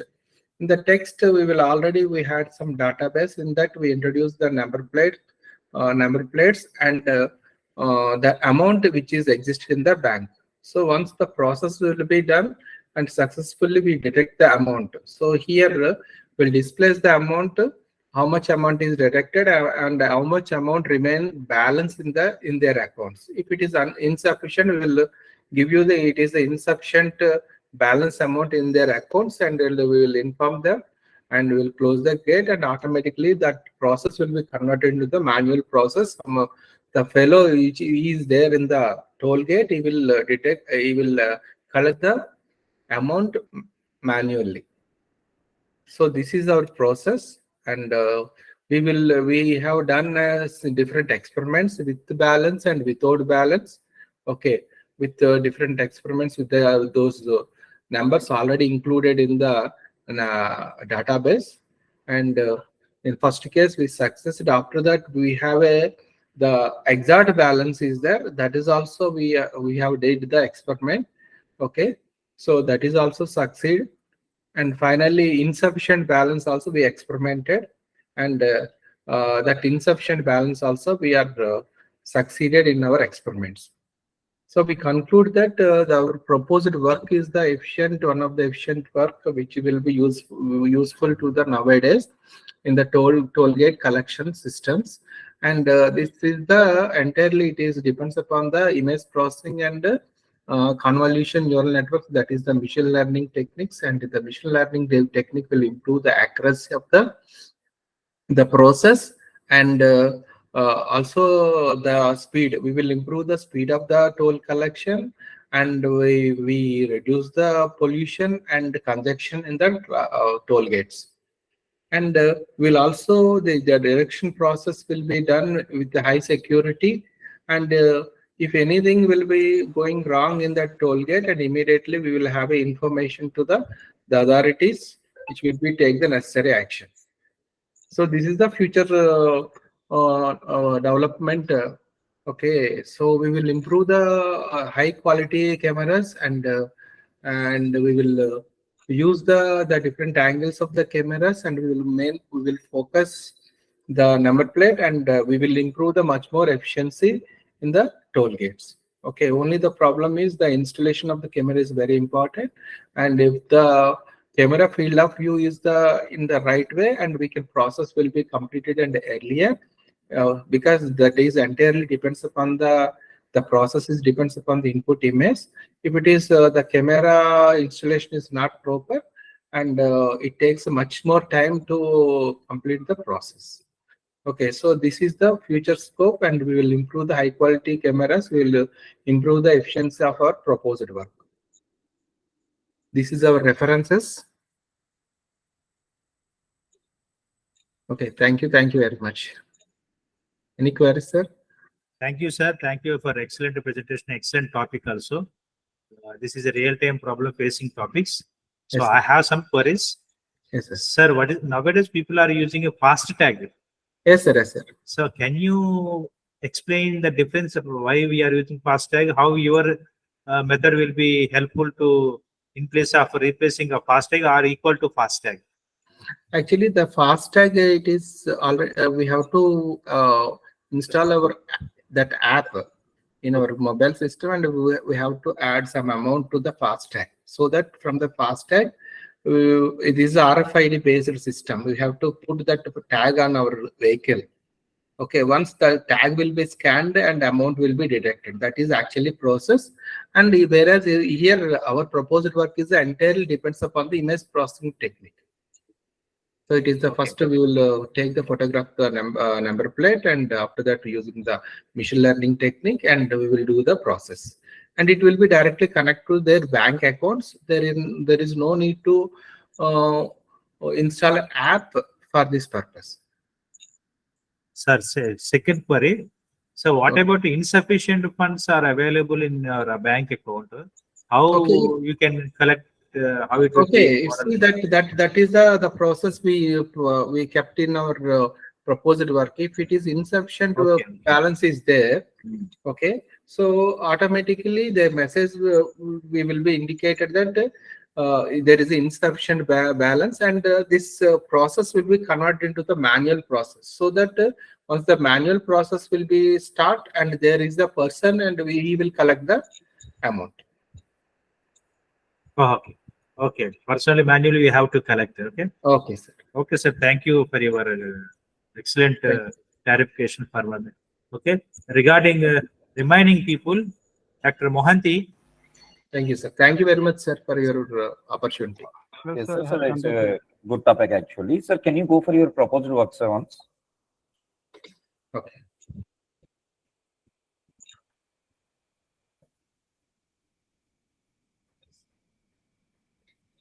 So this is our flowchart actually for proposed work. Okay, sir, you are going to capture the images, am I right, sir? Yes, sir. So after capturing the images, are you going to that means are you using any deep learning model, sir? No. We are not using the deep learning model, and we will capture that video. In that, we will take the frame. Okay, sir. Where the number plate is, the frame is there. That frame we will take, and after that, we will convert that frame into the grayscale image, black and white image, and we do the process. And only we are using the deep learning technique at optical character recognition. Yes, sir. That OCR API is already given by the Google. Yes. So then, what is the new thing you did, sir? Yes, sir. We are included, sir, in this different layers are there. So we added the different process at the different stages, different filters. Okay. So I'm asking about that only, sir. Okay. We are using different filters at each and every stage of the CNN layer, and we finally are identified the character. Sir, can you show the CNN model what you used, sir? That here it is not included, sir. In that proposed work, we are focusing entire thing, sir. Actually, this CNN, it is actually we have a layers. It is a multiple layers. We have a that is a 4-layer process we are using, sir. In that we are using filters for feature extraction, padding. Next, we are doing pooling and. Good evening, sir. I am Ram Mohan, sir. Okay. Flatten. These are the different layers we are implemented in the CNN, sir. Okay. Thank you, sir. Thank you. Sir, I am Ram Mohan, sir. Good evening, sir. Sir. Good evening, Ram Mohan. Sir, I am co-partner of Lakshmikant, sir. Oh, let me wait for some time, Lakshmikant. Okay, sir. Okay. Thank you, sir. Thank you, Dr. Sridhar Garu. Thank you, sir. For your very excellent topic. Thank you, sir. Next, Vamshi. Dr. Vamshi.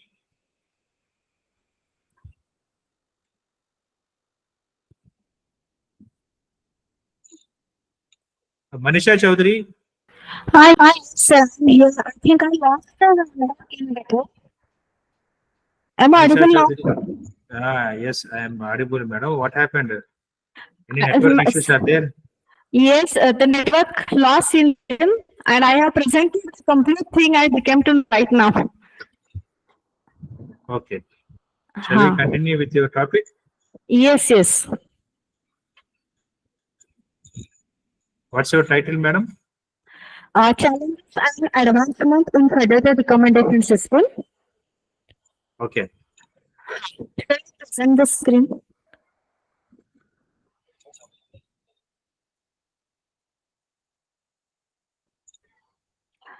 Is it visible, sir? No. Yes, yes, it will be visible. Yes. Now I can see visible. Yes, sir. Okay, thank you, sir. Very good evening, sir. I am Manisha Good evening. a research scholar at the SGU. My topic is challenges and advance. Sir, if in between any problem, please let me know. Yeah, please. So, the title is Challenges and Advancement in the Federated Recommendation System, and I'm going to present a comprehensive review of this.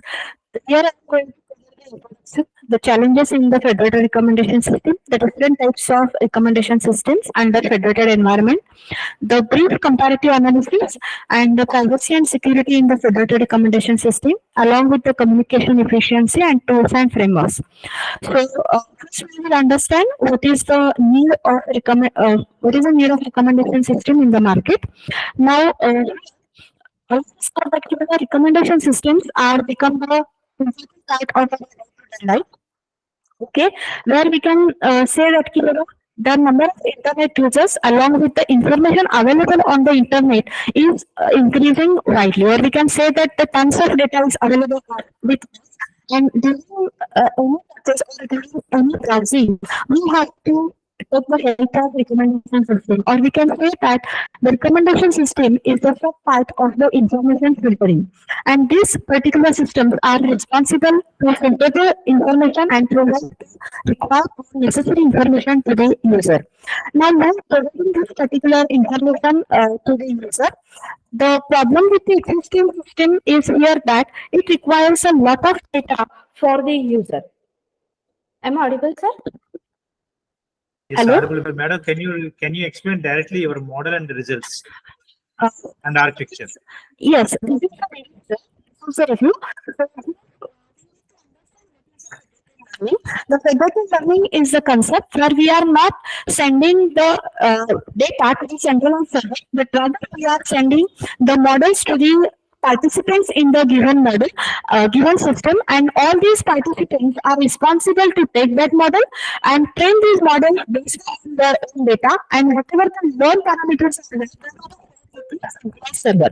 Now, this particular feature of the federated learning and recommendation system has been done in the federated recommendation system, which is going to overcome the problem of the privacy and the security issue in the day-to-day life, our day-to-day the recommendation system. Now, what are the challenges faced by the recommendation system, especially federated recommendation system? The data security, data heterogeneity, system heterogeneity, convergence time, and the communication efficiency. Now, what do you mean by the data security? Now, the data security is nothing but the clients who are participating in this particular recommendation who did not be the malicious clients, because earlier case the data is not secure if it is going to the centralized server. But now in this case, if the malicious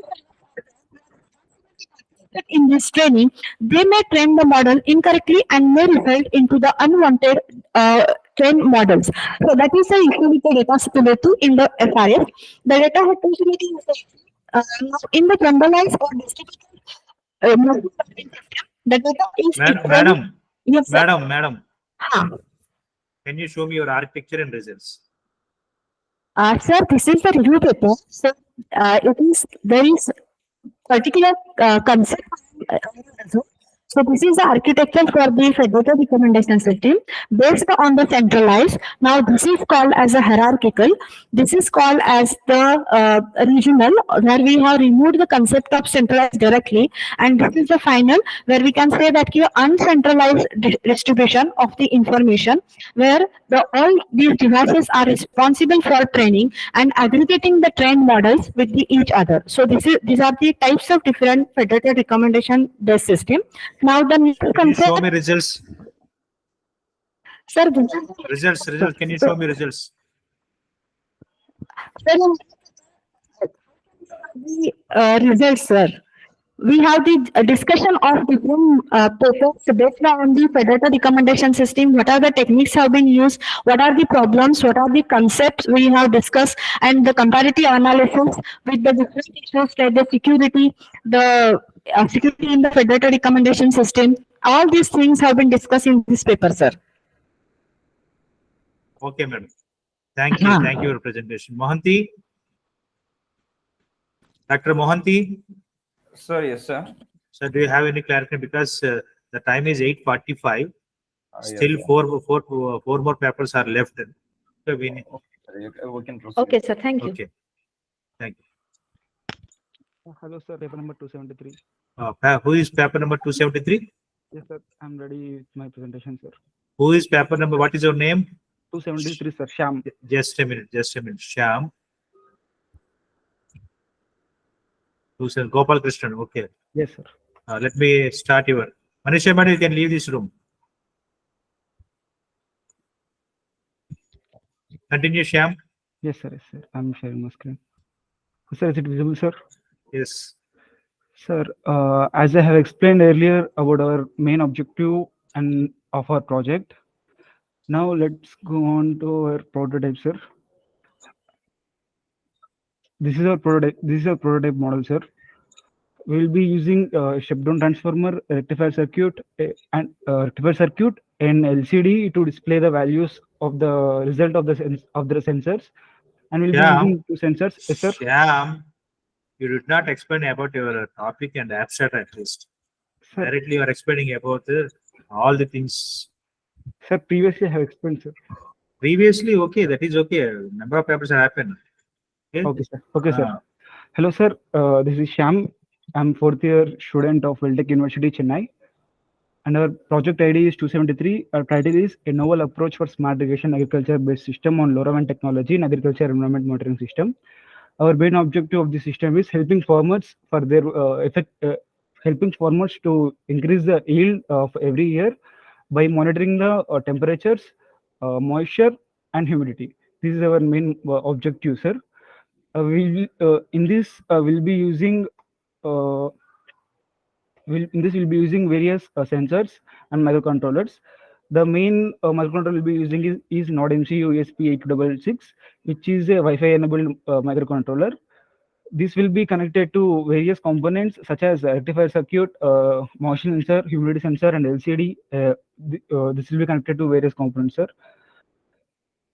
These are the hardware tools we'll be using: step-down transformer, rectifier circuit, a microcontroller, a relay, LCD display, sensors. These are two sensors, and we'll be controlling. We'll be dumping code everything by using Arduino UNO software.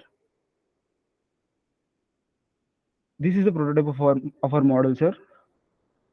A step-down transformer. This step-down transformer will reduce the power into 0 to 12 volts. Actually, we'll be getting high volts to our home. So this step-down transformer will reduce the voltage, and this will be sent to rectifier circuit. This is a full-wave rectifier circuit which converts alternating current to DC current, and this will be connected to ESP866, the power-bly enabled, and the ESP866 will be connected to a soil moisture sensor and humidity sensor. Humidity sensor will calculate the amount of humidity and the temperature in Celsius, sir. Soil moisture sensor will be calculating the amount of moisture present in soil, sir. And this relay board, this relay works mainly controls the motor to stop the water flow. If the soil moisture sensor indicates the value, it hits the value above 50%, the motor will be automatically stopped. And if the values of moisture will be reduced more than less than 50, automatically motor will be on, sir. This is the work of the relay board will be doing. This is about the prototype, sir. And these are the results which will be shown in an LCD module. Temperature. And this is IoT based system, sir. When we connect our system to the ESP8266 microcontroller, we will be getting a detailed information about the temperature, moisture, and humidity, sir. And we will be getting so much information that we can get the total statics of every 6 months or 7 months, and we can verify and we can use it for next crop, sir. So this is how we can develop the crop in effective way, sir.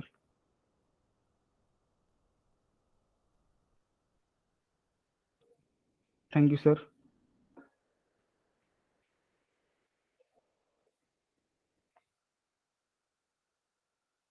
Hello, sir.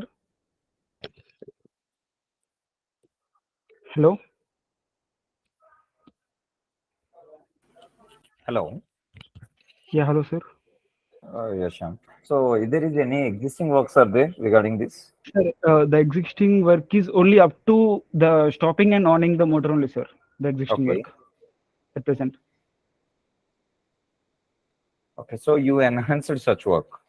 Yes, sir. We have enhanced to the total. We can get in detailed information, and we can use it for further process.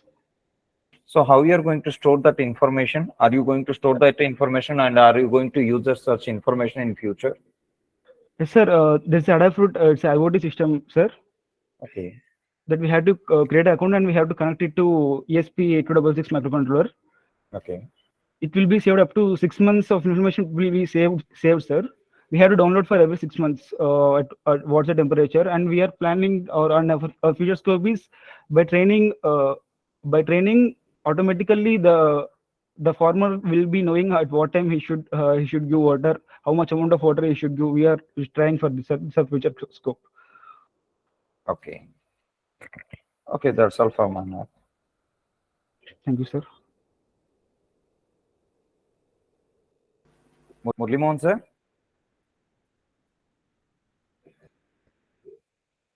Dr. Vamsi Garu? Yes, sir. Can we call next presentee? Yeah. Okay, Shyam, you can. Okay, sir. Thank you for opportunity.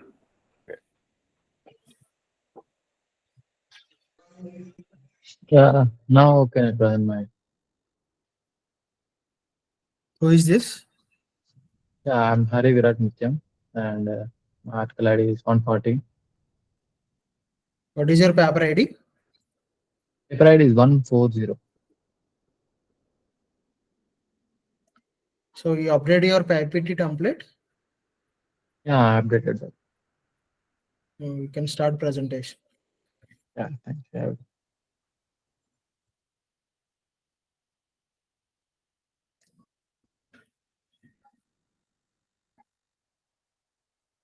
Hello everyone, I'm Hari Virat Nityam.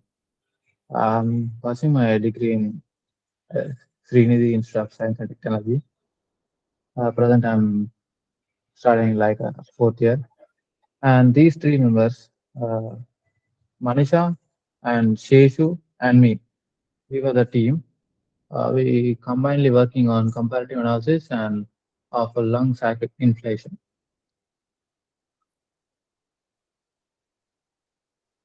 Contents. This lung sac infection is like a very This is threatening not the disease. proper PPT format. This one I have changed them, sir. This is not the PPT format. Every slide of your PPT title should mention. This is not the PPT. You have The the PPT two format is slides. already given in the group, already shared in the group before 5 days. Are you not going to follow the group? Actually, I tried, sir. I got these templates. Yeah, we clearly And I- mentioned what is the template. Yeah, you can see in your first slide. In But this, for I the can second slide, see you are this. not going to follow that one. No, sir. I tried that, but You I change the couldn't first put slide. that. Sir? Okay, you can leave the session. Your PPT is not in a proper format. We are not able to take your presentation. Thank you. I could not update this one. I mean, I have tried to edit this PPT, but in the PPT you have given this title. Last 1 hour back, you joined the session. We already told you to update your PPT according to the format. Till now, you have not updated, and then how can we take your presentation without any formats? Yeah, I tried, sir, but This format is given by Springer. If you want publication through Springer, you have to follow the standards. Otherwise, how can we find out the quality in your work? Actually, I tried, sir, but this title is not appearing in these latest slides. But footers are it's fine, sir. No, we are not taking your presentation. Please leave this session. Pranita, your presentation is over, right? Pranita?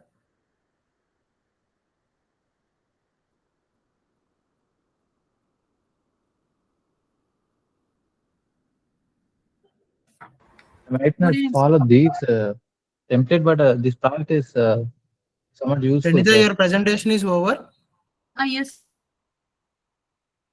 No. Yes, sir. Then you can leave the session. Yes, yes. You can leave the session.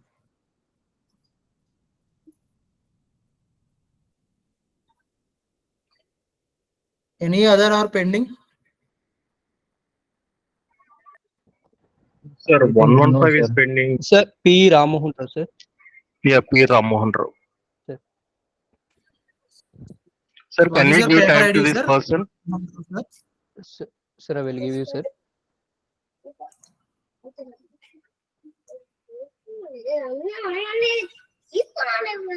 Hello.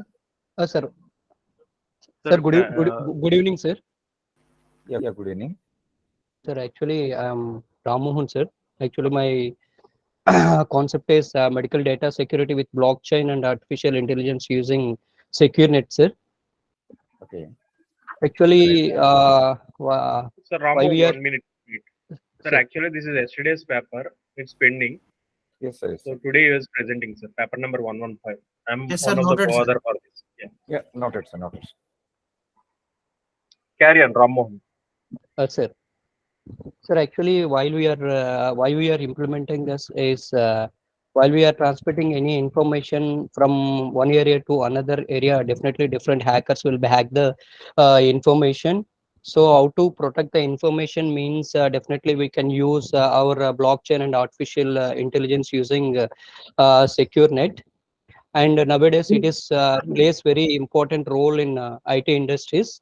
How we are protecting the information from the hackers means we can use different methods that is like 6 areas: governance and discovery, and protection, compliance, and detection and response. And one more thing is main thing is main ambition of our concept is to safety and confidentiality. So why it is safety means whenever we are transmitting the information from our system to another system through the internet, definitely we can see the safety. So if you are transmitting information through the internet, different hackers will hacking that information by using brute force attack. So to avoid that, they are going to implement this some security methods like confidentiality, integrity, authentication, and access control and non-repudiation. So like this. So and main our research motivation is to provide safety and confidentiality. Already I told you that. And confidentiality means there is a secret information between two parties. If any unauthorized party is attacking on that, they doesn't know what is the meaning of that. Why? Because we are providing some different techniques, that is blockchain architecture. So by using SecureNet and proposed system, in this we are using PDC is used technology in combination of artificial intelligence and blockchain. It is called as PDC. So how it is providing means we will see that this is our blog proposed framework.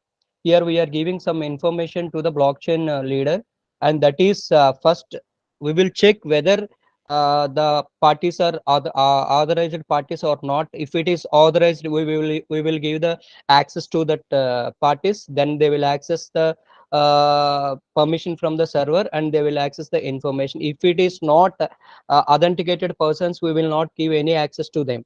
So like that, definitely we can provide the security for that. Ramon Garu, can you go to the presentation mode? Yes, sir. Can you go to the presentation mode in your PPT? Sir. No. Presentation mode. That means click F5. F5. Press F5. F5. Full screen mode, sir. Go to the slideshow and press Sir, F5. F5. Yes, sir.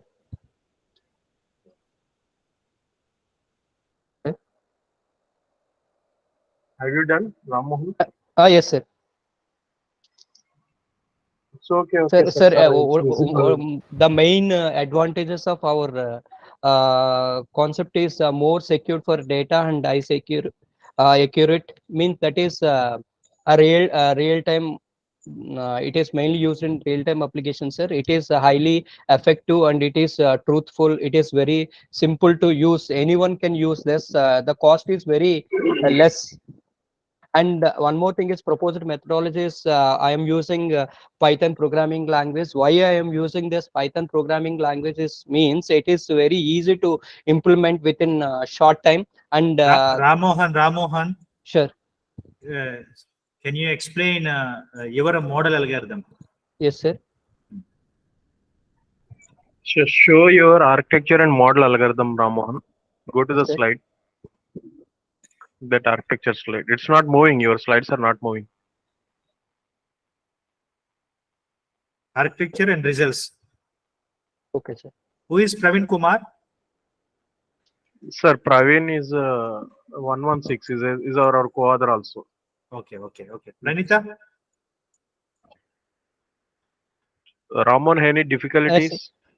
Yes, sir. Somewhat that. So Lakshmi, come back to the normal mode. Go to that particular slide. Select that particular slide. Dr. Lakshmi, this is the last presentation, huh? Yes, sir. Yes, sir. Sir, Okay. sir, now it is visible, sir. Yeah. Yes. Yes, sir. Just conclude as early as possible because already 9. Everyone has to. Yes, sir. Actually, the main conclusion of our project is data observing for achieving trust in trustless environment. We are using secure net, and I mean a combination of both artificial intelligence and blockchain. Nowadays, blockchain is very most of the members are using blockchain. Why they are using means it will provide more secured while we are transmitting information through the internet. Sir, Results, can you show me results? Results. Got 3 screens. You show that. this is, sir. These 3 are result screens, sir. One more starting here. Hash code generating by blockchain. Yes, sir. Okay, thank you, Ram Mohan. Oh, thank you, sir. Thank you, right. Thank you, sir. Thank you, sir. Okay, you can. Thank you, has given can leave, opportunity, sir. We can leave this room first. Okay, thank you, sir. Anyone else? Dr. Vamshi?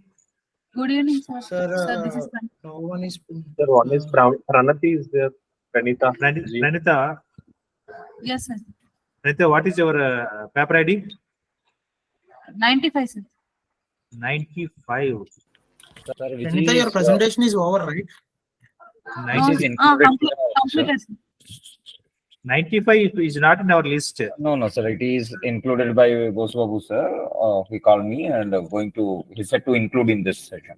Okay, that's fine. Oh, in the active session. Okay. Pranita, can you explain about yourself and start your presentation? Only 10 minutes time. Yes, sir. You have to complete within 10 minutes. Sir, good evening, sir. Sir, can you see my screen? Yeah. Yes. Explain about yourself first and you can start your presentation. Okay. Yes, sir. Myself, Pranita. So I am a research scholar in the Gita University under the supervision of PV Lakshmi ma'am, professor. So I would like to present regarding the study of what are the different storage and access control policies, whatever we are using in the blocks now recently. So we know that any application need to store the data. So we need to know what are the different storage strategies and what are the importance of each and every policy, how you are going to control, restrict the access of the data. So coming to my abstract, so this is the study, what are the different types of techniques, so that whenever we need any application to use this one, so we can select what is the efficient one which will be apt to our application. Namaste, Anna. Sorry, Anna. Time work. So some of the challenges in the blockchain will be regarding the interoperability. So interoperability means in a network we'll be designing so many blockchains and we'll be asking the storage of data and exchange of data. So whenever the exchange of data is being taken place, so 2 problems may occur. That is, the data may be replicated again, or second one is the data may be shown to the other blockchain without any restriction. And the other problem is consensus related challenges means, so we are having so many consensus mechanisms. So in order to perform the mining process, but this will be taking so much amount of computational resources. So because of this one, this may give you the delay how it is going to respond to the user. So this is also one of the challenge in the blockchain. Now coming to the smart contract. So whenever the smart contracts are developed specifically for some purpose, so if you want to integrate that, so there should be some compatibility between that two smart contracts in order to integrate that. So coming to the identity management and security challenges. So whenever we are creating any applications using these two things, that is identity management, the storage of data should be in such a way that it should be secure, as well as it is going to provide the privacy also. And we know that in order to store the data, we'll be using the file system. So traditionally, we have so many file systems like Hadoop, Andrew, CERN. So like this, we are having distributed file systems. But when we are going to maintain such type of file systems, so it is going to be maintained by the centralized system. So if any security is compromised at the central level, or sometimes if they are not able to track the data, like if any failure of maintaining of data has been done, so the complete data will be lost. So in order to avoid that, we are going to propose like blockchain centralized storage, so that it will be very secure, as well as it can restrict the access of the data using some of the policies.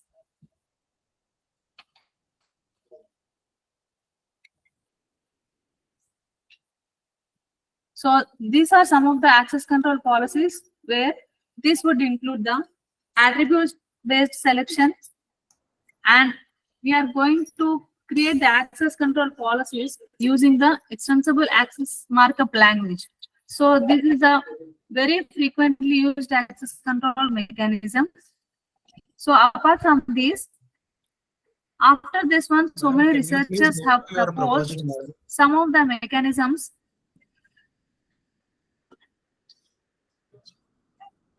Sir? Can you please go to your proposal model, madam? Proposed model, sir? Yes, ma'am. So actually, here we are just, it is the study of the complete all storage policies and others, sir. Like which one will be efficient, which will be more efficient when you're comparing like that. So here I did not propose any sort of algorithm. You are presenting yes, sir, survey. like review paper. Yes, sir. This is like. But in your title, survey, what is missing? Okay, sir. The Like title just, should be like a survey on. Like that you have to write, if it is a survey paper. Your paper title looks like a implementation one. Okay, sir. I will include that, sir. Can you explain about the existing works? Coming to your problem. Coming to the storage policies, you can see. So in access control, we are having, like, first one is attribute-based selection. So for that, we are having the markup language, where we are going to restrict the access based upon the authenticated users. And coming to the next one is role-based access control. So here we are going to design some smart contract. There we are creating some roles, like you are going to create some users. So based upon the user, so you are going to restrict the access to view your video, madam. We are not able to view your video. We are not able to view your video, ma'am. I have presented the screen, sir.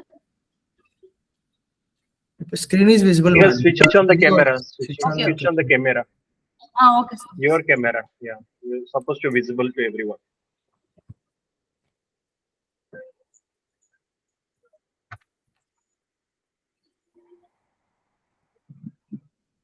Can you see, sir? Yes.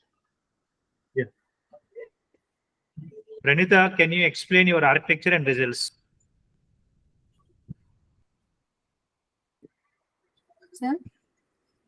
Yeah, architecture, ma'am. Do you have any architecture? Explain about your architecture and show me the results. Only two.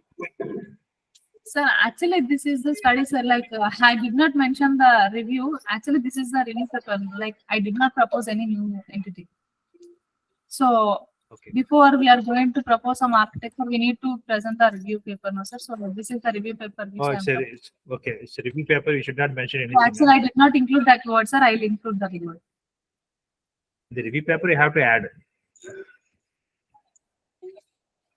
Shall I continue? Okay. sir? Anyway. Okay. Thank you. Thank you for your presentation. Okay, sir.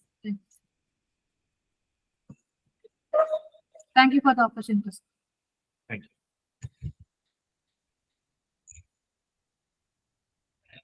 you. You can leave. You can leave this key.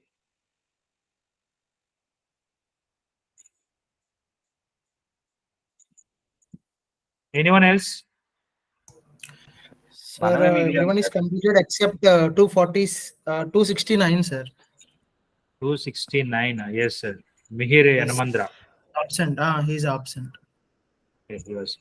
I think 95. Okay, 95 also I have completed. Okay. If I also over yesterday, pending one also completed, sir. This one is completed. That one, Paidipala. Okay. Yes, That's yes, also yes, sir. completed. Paper ID 115. Okay. Anyway, thank you for your cooperation, Dr. Mohanty and Dr. Vamshi. Paidipala, Thank you so much. thank you for your cooperation. Without cooperation, it's very difficult to conduct such type of a second international conference conducted by us. Okay, it's a teamwork. Yeah, already we got a good positive results from other colleges. Okay, some of the people have called me and asked me about it's a good presentations we are conducting. It's a systematically we are conducting everything. They are sent the feedback to Dr. Ramarao, HOD of CSE department of LENDI college. Okay, just now I spoke to Bose Babu. Okay, they are very happy with our support. Okay, without your support, I can't do anything. This one. Once again, I am very heartfelt from the bottom of my heart. I am thanking you to Dr. Vamshi Bandi, Dr. Mohanty, Dr. Paidipala, okay, and Bose Babu also. As you mentioned, I'm also very grateful to always a have you in teamwork. my team, sir. Okay. It's a teamwork. Let us work together in the next conference also. Sure, sir. Sir, Bose Babu garu unnaru appudu? Upload No, sir. I'm using Bose Babu gar ID. Okay. Okay. Next November 24th కూడా మనకి ఉంది offline mode. Okay. We can do the same process. Sure, Okay. sir. If anyone want interested to join, we can add. Otherwise, if 4 or 5 members we can get together, we can do the offline mode also. Sure, sir. Sure, sir. Physically, we can join over there. Sure, Abunda. Thank you. Because its time is 9:45, 9:15. Yes, sir. Okay. Still, I am in college. My security guard is also eagerly waiting for me. If I extend it, they will kick me out also. Okay, sir. My attendant is also waiting for that. Okay, they have to go all the things. And we have to complete the evaluation sheet also, sir. Yeah, already is completed. My part is completed. Parallel, I am doing the same thing. Yes, sir. So myself also almost completed. Okay. But two people are not, sir. One is Mohanty sir, Vamshi Krishna Raja, and Vamshi Krishna Raja, I can take care of everything, no problem. Mohanty is also. I am going to complete, sir. Sir, I given day 1, sir. From my side, day 2 is pending, sir. Now I will update. Okay. You can update and you can submit. Yes, sir. Okay. Thank you, Mohanty. Thank you, Lakshmi. Thank you so much for the support, Thank you, sir. Thank you. Bye. We will meet in the. Hey, next time one day before వచ్చేస్తాను Visakhapatnam one day before వస్తాను we'll get together. నేనేమన్నానంటే బోస్ బాబు గారికి ఏదైనా ఒక room తీయండి, okay, so అంతా అయిపోయిన తర్వాత we can relax over there అన్నాను. That is okay. నేనేమంటే బిఫోర్లీ we can start